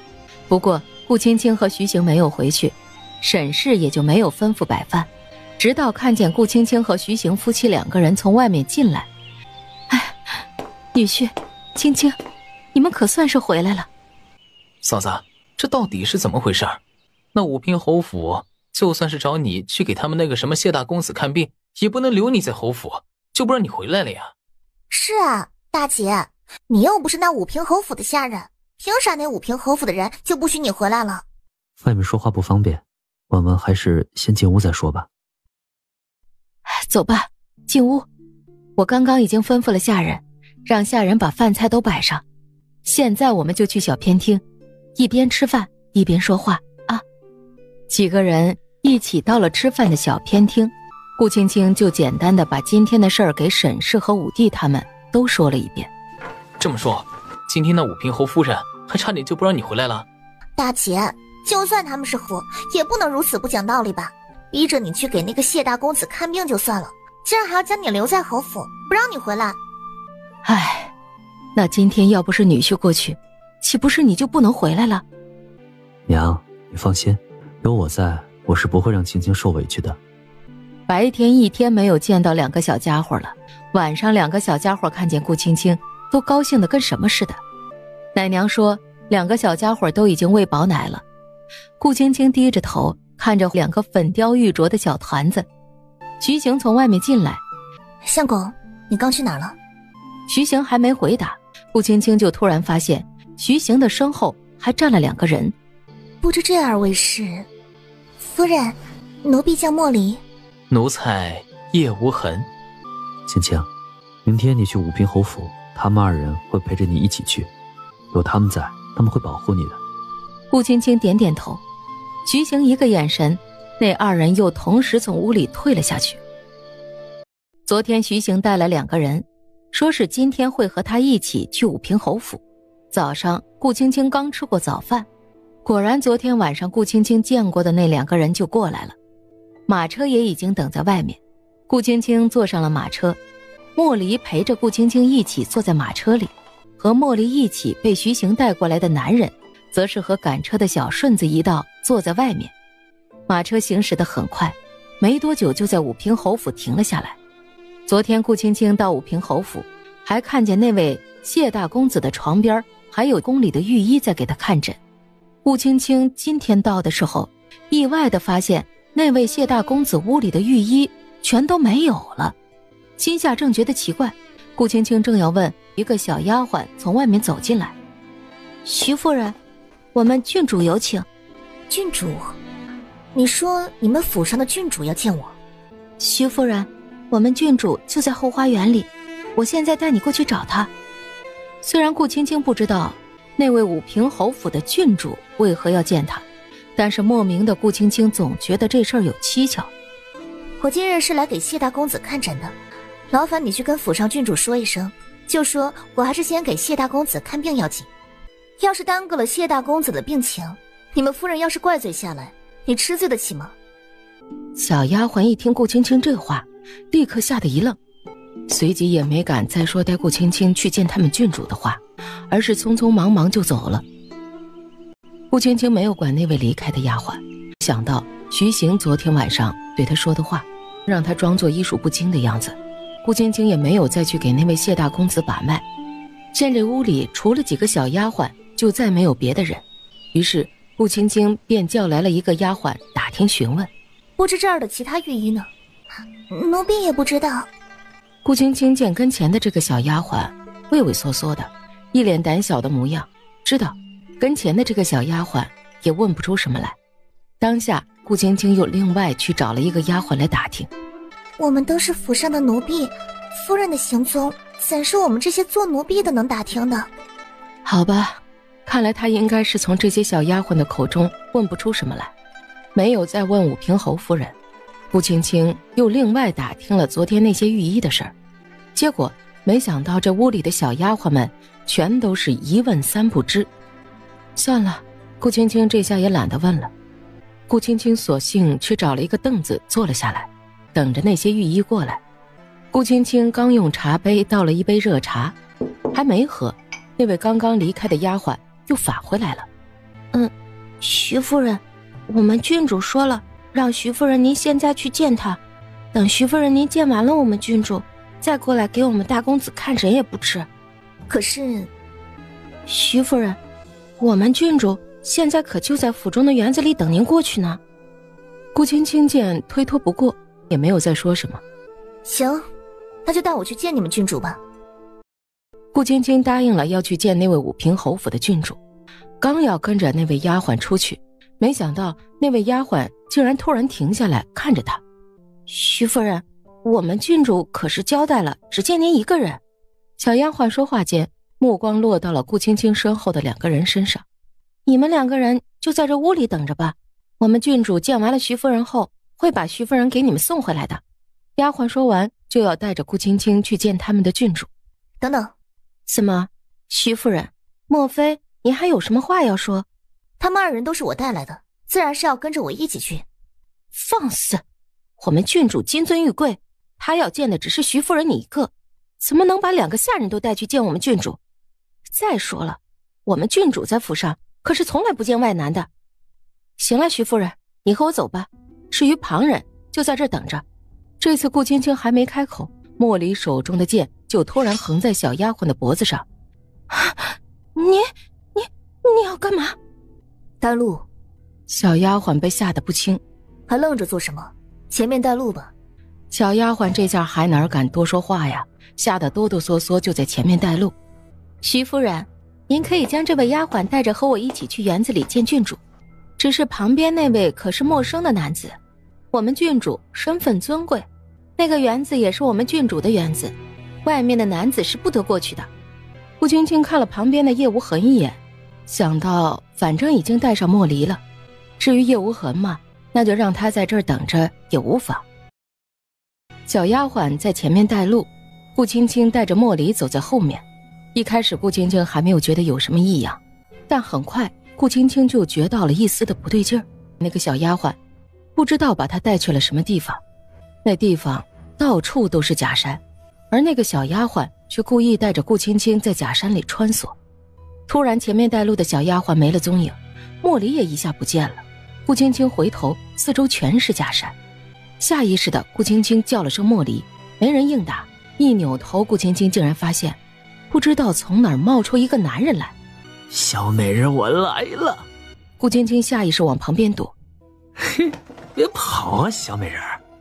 莫离，小美人，这儿就只剩下你和我2个人，你就算是喊破了喉咙啊，现在也不会有人过来的。你要是识趣，就乖乖听话，好好的从了大爷我，大爷我一定会好好疼你的。顾青青一边叫莫离，一边躲着那男人扑上来的怀抱。男人怒了，他还不信了，他连一个小女人都追不上。顾青青一路跑出去，总算是跑出了这片假山。慌乱中脚下不注意，猛地就摔倒了，手心也被擦破了皮，好像也把脚给摔了。男人看着顾青青躺在地上起不来了。跑啊，怎么不跑了？顾青青看着跟前走过来的男人，完了，他摔伤了脚，根本就起不来。小贱人，现在看大爷我怎么收拾你！顾青青缩着身子，不由得慌了。就在这时，突然跟前的男人惨叫了一声，只见叶无痕不知道从什么地方突然飞过来，不仅是叶无痕，就连莫离也在这时回来了。饶命啊！好汉饶命，好汉饶命啊！夫人，你没事吧？没事。夫人，我现在就将这个男子送去大理寺去，交给大人惩治。等等，你刚刚哪只手碰到过我们夫人？没，我还一只手指头都没碰到他，你们就来了。哎呦！男人被利剑削掉了2根手指，疼得在地上打滚。夫人，我现在先扶你回去。至于地上这个东西，就让叶大哥将他送去大理寺，交给大人处置吧。顾青青还没说话，怎么回事？顾青青看过去，只见一个妙龄女子从不远处翩然而至，正是武平侯府的郡主谢青离。还别说呀，这位青离郡主的模样确实是美。地上的那个男人还在那儿疼得打滚。武平侯郡主走过来，看着地上打滚的男人。徐夫人，这是怎么回事呢？郡主，我是听你的吩咐，这才来此处见你。丫鬟说你在此处等我，我跟着丫鬟过来。只是为何我来了这儿，不仅没有看见你，反而还差点被地上这个男的给轻薄？你说这又是怎么回事？大胆，你是怎么和我们郡主说话的？郡主，我是皇上下了圣旨来给谢大公子看诊的，我来给谢公子治伤。可今天我却差点在你们府上被这个男人给轻薄。徐夫人，你这话就说笑了。你说我府上的下人差点轻薄你，证据呢？有证据吗？还有，我见徐夫人你现在不是好好的在这儿站着吗？徐夫人，这儿可是我武平侯府，并不是你们徐府。伤人，我不管你在你们徐府是什么样的人，但是只要在我武平侯府，你就不能如此放肆。来人，去把徐夫人给我抓起来。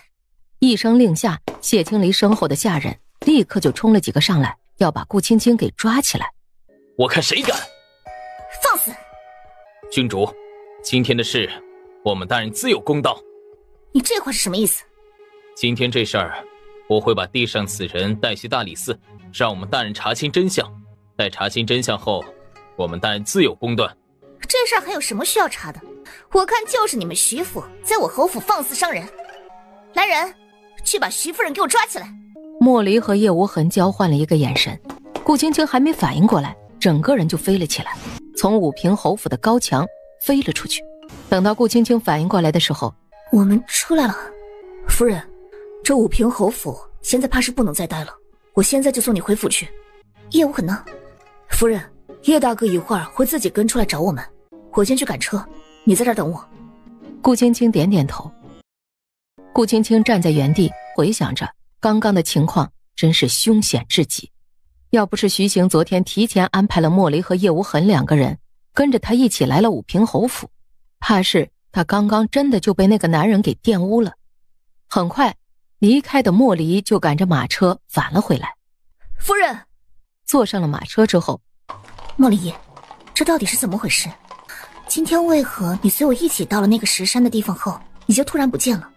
不仅你不见了，就连一开始给我们二人带路的那位武平侯府的小丫鬟也都不见了。夫人，你有所不知，那个石山其实还是一个迷阵。什么？你说那个石山是一个迷阵？我本来是跟在夫人你的身后的，但是突然间我就被几个石头挡住了去路，再接着我就看不见夫人你了。当时我也是突然就看不见你和那位带路的丫鬟了。对了，我还叫了你好几声，你可听见了？我被困在石阵中间，不仅看不见人，更是一点声音都听不见。我很快就知道我被石头阵法给控制住了。那你后来是怎么出来的？后来叶大哥找了过来，要不是叶大哥，我也破不了这个石头阵法。还好我和叶大哥刚刚来得及时，要是夫人真有个什么闪失，那我二人可怎么向徐大人交代？不知道叶兄弟现在从侯府出来没有？夫人，你就放心吧，叶大哥的本事比我厉害多了，那侯府困不住他。莫离说的一脸的自信，顾青青也没有再说什么。夫人，你是不知道，叶大哥现在已经能控制住那个侯府的石山了，那个石山的阵法叶大哥也全都知道了。刚刚你我二人能顺利的从那石山阵法里离开，那就是因为叶大哥先将阵法给控制住了。有了叶大哥的阵法，说不定那位郡主想从叶大哥的阵法里出来，怕是也得花点功夫。顾青青现在想起侯府看见谢青离的画面，当时谢青离过来的时候，身后带了不少人。一般来说，这京城的夫人小姐出门都不会带太多的下人，更不要说是在自己府上。要不是莫离和叶无痕在，他怕是现在已经被那个谢青离的人给抓起来关了起来。夫人，今天那位郡主带过来的人有几个身手不错，我和叶大哥二人带走你一个没有问题，那个冒犯您的男的就有点困难了。你是说武平侯郡主今天带过来的人身手都是不错的？不错，那几个人的武功虽然没有叶大哥的武功高，但是据我猜测也是少见的高手了。顾青青一听，再次忍不住一阵心有余悸。很快马车外传来一阵急促的马蹄声。夫人，应该是叶大哥过来了。就看见叶无痕骑着马匹，那个男人横趴在马背上。夫人，我现在就将这个人给大人送去大理寺，你和莫离二人先回府。顾青青也在莫离的护送下坐着马车回了徐府。啊，女儿，你这是怎么了？大姐，你不是去侯府去给那位谢大公子看病去了吗？顾青青这会儿身上不大舒服，今天不仅摔了手，还摔了腿。青青，你受伤了？你怎么了？娘，三妹，别担心，我没事儿，就是不小心在侯府摔了一跤。摔了？摔哪儿了？大姐，好端端的，你怎么会摔了？是啊，青青，好好的，你怎么就摔了呢？沈老夫人，顾三姑娘，夫人她今天是去武平侯府的园子见郡主，才意外摔了。见郡主？侯府的园子里都是假山石头，夫人也是不小心被那园子的假山和石头给绊了脚，这才摔了。是的，娘，我今天确实是在武平侯府的园子里被石头绊了一跤，所以才摔了。得知顾青青是意外摔了一跤，沈氏也没有怀疑，倒是顾宁秀打量着顾青青，没有说话。哎呦，还是快回屋去换一下衣服吧。对了，你手上的伤口，娘等一会儿，等你换了衣服之后，就来替你包扎一下。哎呦，你这孩子，你说你也真是的，怎么走路也不好好看着，摔成了这样。到底是当娘的，顾青青摔了一跤，沈氏很心疼。娘，我知道了，你就放心吧，下次我会注意着的。哎，快回屋去换一身干净的衣服吧。娘，我也就手上擦破了点皮，没什么大碍的。再说我屋里就有现成的伤药，一会儿我自己抹上就好了。不用再去给那位谢公子看病，那就是好事儿。那武平侯府的人处处都透着邪门，先是那位武平侯夫人对他莫名的敌意和故意的刁难，再接着又是那位武平侯府的郡主，今天还差点让他被人玷污了清白。想到这儿，顾青青也是一阵的怒意。相公，那位武平侯府的家丁叶兄弟可送去了大理寺。说起那位家丁，徐行的面色一下就沉了下去。青青，今天这事你放心，我一定会为你讨一个公道的。对了，相公，今天那武平侯府的郡主还想颠倒黑白，说是我无故欺压侯府的家丁，还想把我关在侯府。要不是莫离和叶无痕二人，我现在怕是已经被那位武平侯郡主给关在了侯府里。还有，今天的事，我觉得事有蹊跷。相公，此事定和那位武平侯府的郡主脱不了干系。是他先让我去园子里找他，一开始还不让我带上莫离二人，后来莫离用手中的剑吓唬了那位小丫鬟，他这才勉强同意我带着莫离去见他。我和莫离到了侯府的那片石林后，才发现那石林就是一个迷阵。莫离本来是跟在我身边的，可走到石林后，莫离就突然不见了。莫离刚刚不见，那个男人就不知道从哪儿跑了出来，还想轻薄于我。那位郡主先是故意让人将我引到那片石林方阵，我到了之后，不仅用迷阵将莫离给困了起来，更是出现了那个想要轻薄我的男人。这一切依我看，就是那位青离郡主故意安排的。说到这儿，顾青青的目光突然盯着徐行打量，小媳妇儿的目光一直看着他，徐行也被小媳妇盯得有些头皮发麻。我和那位郡主算是无冤无仇，他又怎会如此陷害于我？莫非是因为你？顾青青可没有忘记楚府之前一直想和武平侯府攀亲的事儿。顾青青盯着徐行，猜测着。青青，不得胡说。那我和他无冤无仇的，要不是这个原因，他这次为何要陷害于我？青青，你放心，此事我定会查清的。门外传来敲门的声音。青青，你在屋里吗？一听是沈氏，徐行忙起身去开门。啊，女婿，你怎么也在这屋里？娘，相公也是刚回来的。你手上的伤口抹药了吗？刚刚相公已经帮我把药伤好了。你这孩子呀，走路也不说仔细着点，都已经是当娘的人了，还能走个路都不小心摔了。走路摔了？害怕说的话露馅了，顾青青下意识地对徐行使了个眼色。是啊，青青她说今天去那个武平侯府的后花园见郡主，那个时候不小心摔的。顾青青一直对徐行眨眼睛，见徐行没有再多说什么，顾青青这下松了口气。娘，青青，我现在要出去一趟，你们说话。相公，你要去哪儿？女婿啊，你可是还要去大理寺去？不是。不是去大理寺？青青，我现在去一趟武平侯府。女婿啊，你去武平侯府做什么？娘，我今天去了一趟皇宫，我见了皇上后，皇上已经答应让青青以后都不用再去给侯府给谢大公子看诊了。哦，这么说来，女婿，你是打算去武平侯府把这事儿给他们说一下？是的。对，确实是该去侯府说一下。青青，那我就走了。相公，你还有话要对女婿说呀？我没有。徐行走了。青青啊，你今天摔了一跤，还是回屋坐着吧。虽然徐行口中说他是因为今天去皇宫的事儿才去的武平侯府，但是顾青青总觉得这事儿没有徐行口中说的那么简单。徐行这次去武平侯府肯定不只是为了此事，难道要是徐行是因为今天他在侯府差点被轻薄的事去的话，顾青青想到这儿，不由得心里隐隐觉得有些不安起来。徐行虽然现在是朝中的四品官，可武平侯毕竟是侯爷，更何况武平侯府还有一位当朝的宠妃陈妃娘娘呢。顾青青越想越是不安，就连沈氏同她说话也没听见。你这孩子怎么回事呢？娘问你话呢。娘，你说什么？娘问你要喝水吗？桌子上的水已经凉了，娘叫人去给你换上一壶热的过来。娘，我想喝莲子羹，你让厨房给我做一碗莲子羹送过来吧。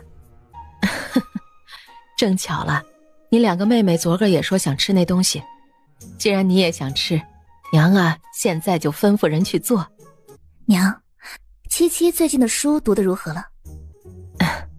七七到底是个女孩子家，虽然你二弟请了夫子来教她读书认字，娘只要她将来不做那个睁眼的瞎子就行了。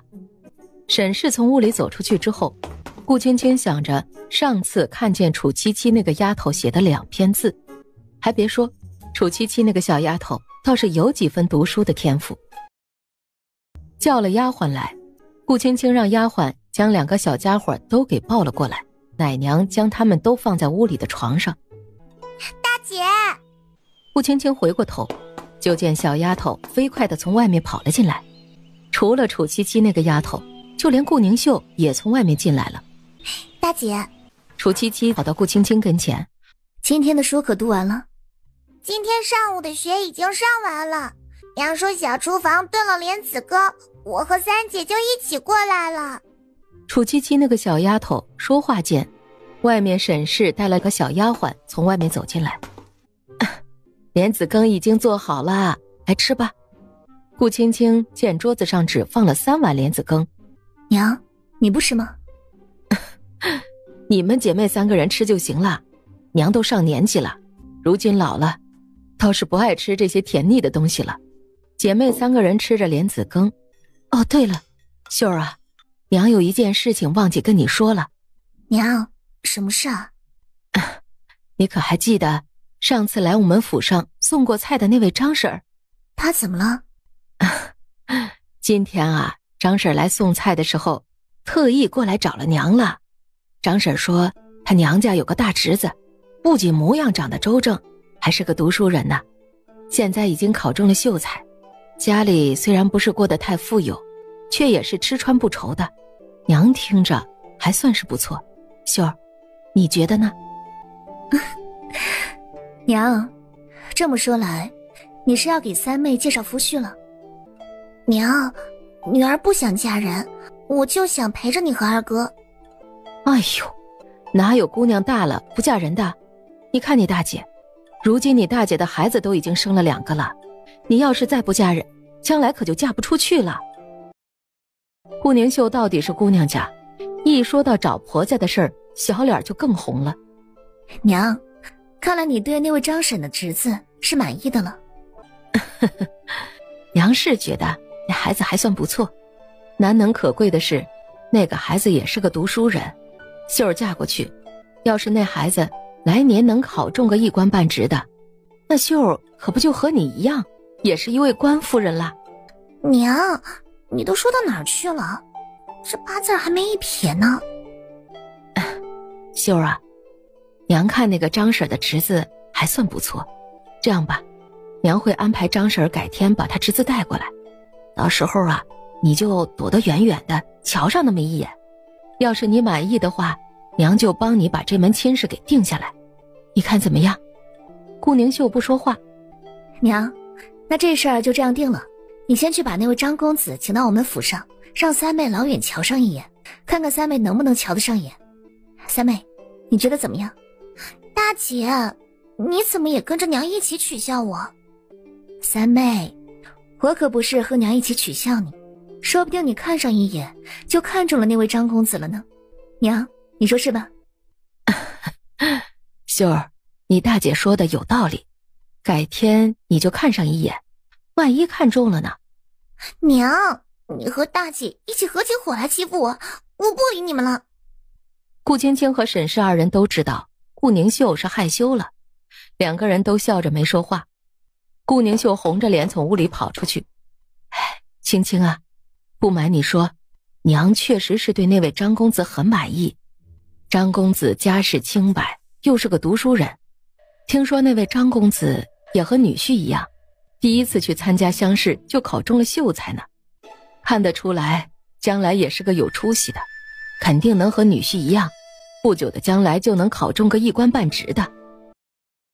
要是这次真的能把你三妹秀儿的事儿定下来，那娘也算是了了一桩心事喽。娘，三妹的年纪还小，她的亲事倒是不着急，我们还是先看看那位张公子的品行再说。要是那位张公子的品行不好，三妹就算是嫁给他，将来也不会有好日子过。这事儿可是三妹的终身大事，我们还是要帮三妹看仔细了，切不可草率。青青，这事儿你就尽管放心好了。那位张公子是位读书人，又是秀才，自然是知书识礼，品行端正。当年你爹也是读书人，娘嫁给你爹，你爹呀不仅对娘好，对你们几个孩子也好得很。有什么好东西，你爹都是紧着我们母子几个人先吃的。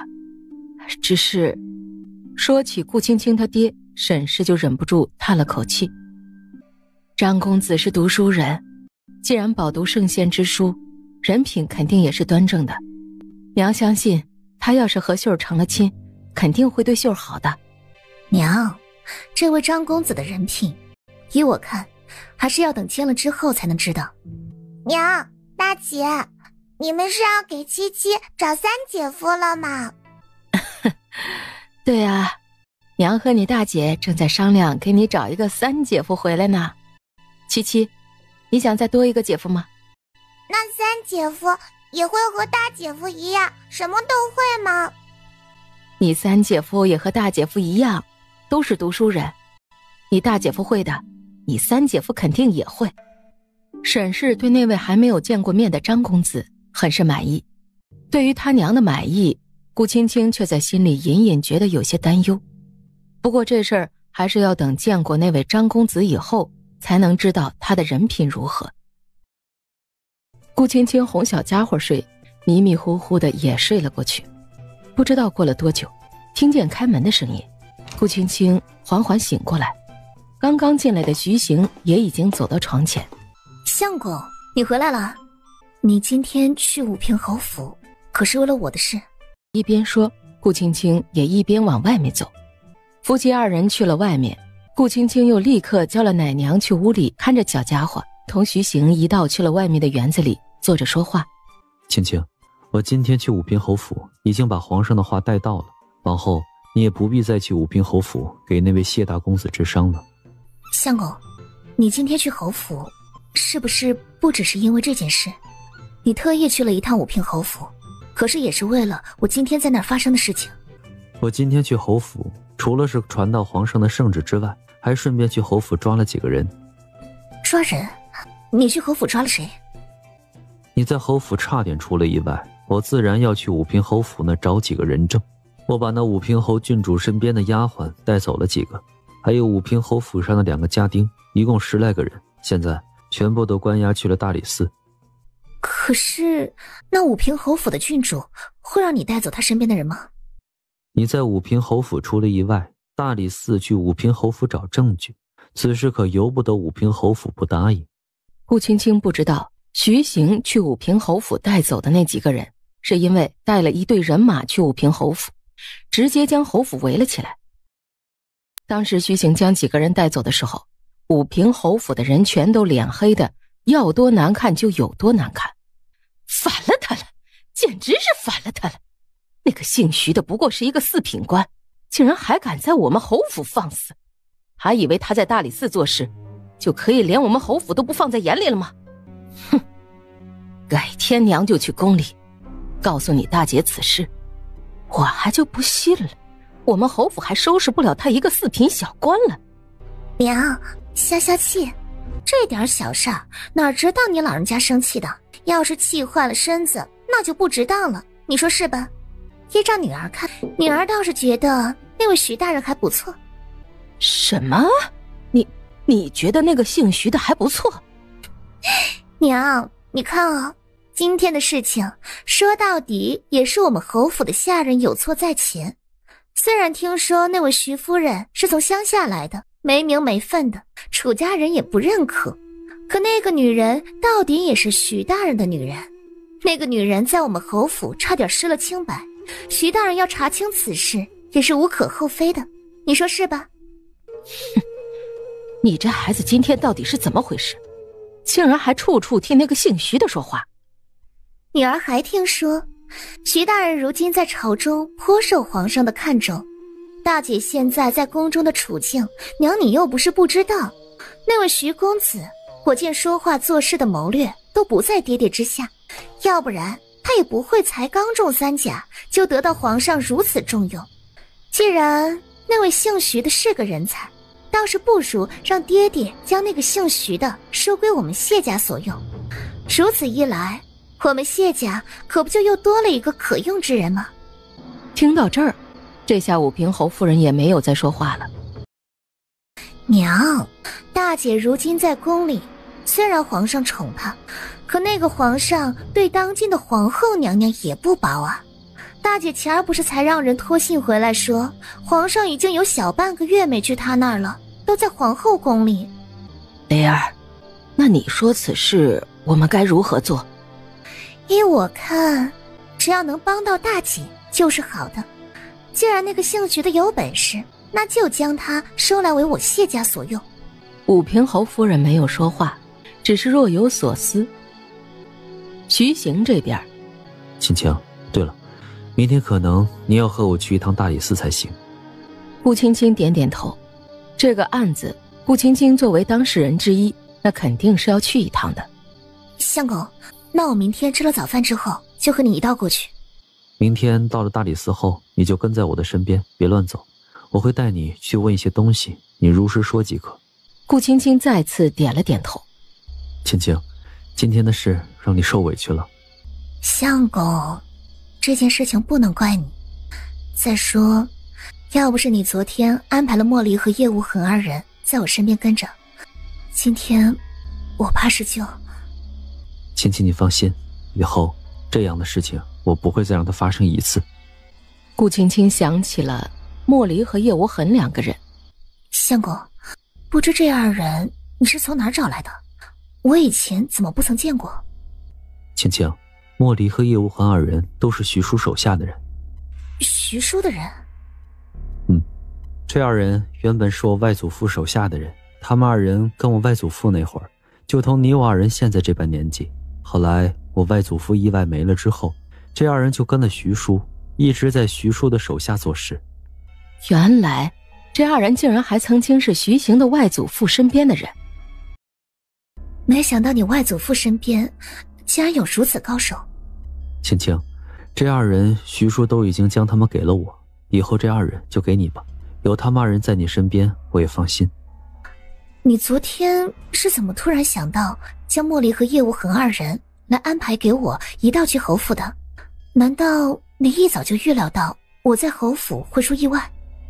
那武平侯和武平侯夫人都非善类，这二人和瑞亲王一样心狠手辣，不择手段。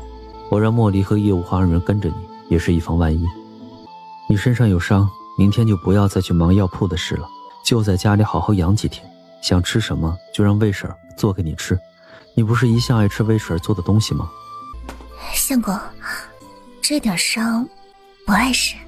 黑暗中，等到小媳妇沉沉的睡过去，徐行这才离开。徐行刚出去，叶无痕就立刻出现在徐行的跟前。公子没有照看好夫人，今天是属下失职，还请公子责罚。徐行没有说话，叶无痕再接着伸了手就要往身上点。慢着，公子，属下保护夫人不力，按照徐府的规矩，理应自费3成功力。功力就不必费了，我还要留你继续在夫人的身边，负责她的安全。往后你和莫离二人就都跟在夫人身边做事吧。属下遵命。功力可以不必再费，但是这次保护夫人不利，你自己去找徐叔领30大板吧。叶无痕下去了，另外又来了2个黑衣人来到徐行跟前。大人，你吩咐我们2人去查的东西，我们都已经查到了。徐行叫了那2人去书房说话，直到深夜，徐行才轻手轻脚地再次回到屋里。早上吃过早饭之后，顾青青就和徐行一起坐上了马车。青青，你听好了，一会儿到了大理寺后，我问什么你就答什么。还有，昨天的事我没有问，你就不必再提。顾青青也点了点头。对了，相公，有一件事情我觉得有蹊跷。什么事？我觉得昨天那件事是那位武平侯府的郡主故意设计陷害的。当时我早上过去，奇怪的是那天早上去了侯府之后，不仅太医不见了，就连那位侯府夫人也都不在。我本来是打算等太医来了之后再给那位谢长公子看诊，结果太医没等到，却等来了那位郡主。当时那位郡主还不允许我带任何人过去，她说她在侯府的后花园等我，可是侯府的下人却故意带我去了史镇，先是将莫离困在了镇中，再接着那个男人就出现了，这一环扣一环的，要不是有人故意算计好，又怎么会如此巧合？顾青青说完，见徐行没说话。相公，难道你不信我说的？青青，此事我已经查清，昨天的事，那武平侯府的郡主确实和他有关。这个案子你已经查清了？什么时候查清的？昨天叶无痕送去大理寺的那个男人，在我的审问之下，他基本已经将该交代的都交代清楚了，只是我发现那个男人口中并未完全说实话，于是我就安排人去暗中查探。那你可查探到了什么？徐行看了小媳妇一眼，并没有说话。顾青青又再次问了一遍。我查到昨天那个差点伤你的男人是京城有名的混混，还是2天前才被谢清礼找去侯府做事的。那看来此事还真是那位清理郡主故意找人算计陷害于我。青青，你放心，此事我定会给你一个交代。可她是侯府的郡主，这事儿就算是她做的，侯府和皇上怕是也会保她吧。毕竟那位谢清离除了有个当侯爷的爹，更有一个当宠妃的长姐，而且现在目前徐行也就只是知道那个混混是2天前谢清离找去侯府的，并没有直接的证据证明这件事情就是谢清离做的。现在的这些都是他和徐行的推测而已，没有确切的证据证明，那就奈何不了谢清离。很快马车就在大理寺的门外停了下来。走吧，我们现在进去。顾青青跟在徐行的身后。这个大理寺，顾青青并不是第一次过来。上次徐行被困天牢的时候，顾青青就来过2次。顾青青以为徐行会直接带她去空堂，没想到徐行竟然先是将她带去了一个小偏厅，叫人送了点茶点过来。青青，你现在先在这儿坐一会儿，一会儿我会安排人过来叫你。相公，你要去哪儿？我有些事要先去安排一下。顾青青点点头。徐行出去后，莫离在旁边给顾青青倒了一杯温水递给她。夫人，喝水。顾青青喝了半杯水，外面就有人叫她。是大人让你过来带我过去找他的吗？夫人，大人已经在堂上了，就等你过去。顾青青看了眼旁边的莫离，于是起身就带着莫离同那位官差一道走了出去。官差一路带着顾青青去了大理寺的公堂上。顾青青到的时候，公堂里已经有了不少的人。大人，属下已经去把徐夫人给请了过来。只见公堂上，徐行坐在一旁，而正中坐着的是一位年纪看起来大约30-40岁左右的男子。你就是徐夫人？回大人的话，我是徐夫人。徐行就在这时走到顾青青的跟前。现在我要问你几个问题，你要如实回答即可。顾青青对徐行点了点头。那天你到侯府后，可是郡主叫人来传话让你去见他？是的。可是你到了石林后就出现了此人。不错，我到了后，这个男人就突然出现了。男人跪在地上哆哆嗦嗦的。此人可是想对你意图不轨，但是却被莫离和叶无花二人所伤。是的，当时此男子意图对我不轨，不过却被莫离和叶兄弟二人用剑所伤。大人，我媳妇儿已经说明了当时的情况，当时是此人意图对我媳妇儿不轨，我媳妇儿身边带着下人，才用剑伤了此人，并非此人口中一开始所说的是我媳妇儿无缘无故伤了他。堂上的男人看着跪在地上的牛二黑。本官问你，徐夫人刚刚说的可是实话？大人，都是小人一时糊涂，一时被色迷了心窍。当时小人见徐夫人长得国色天香，比那怡红楼的花魁都要美，这心痒难耐之下，一时就起了歹念。只是小人现在已经知错了，大人饶命，大人饶命啊！本官问你，根据本官所查，当时你本该在侯府的厨房做事，为何会突然出现在那片石林中？刚刚还哆哆嗦嗦求饶的牛二黑，这时突然愣了一下。说。牛二黑被徐行的声音吓了一大跳。我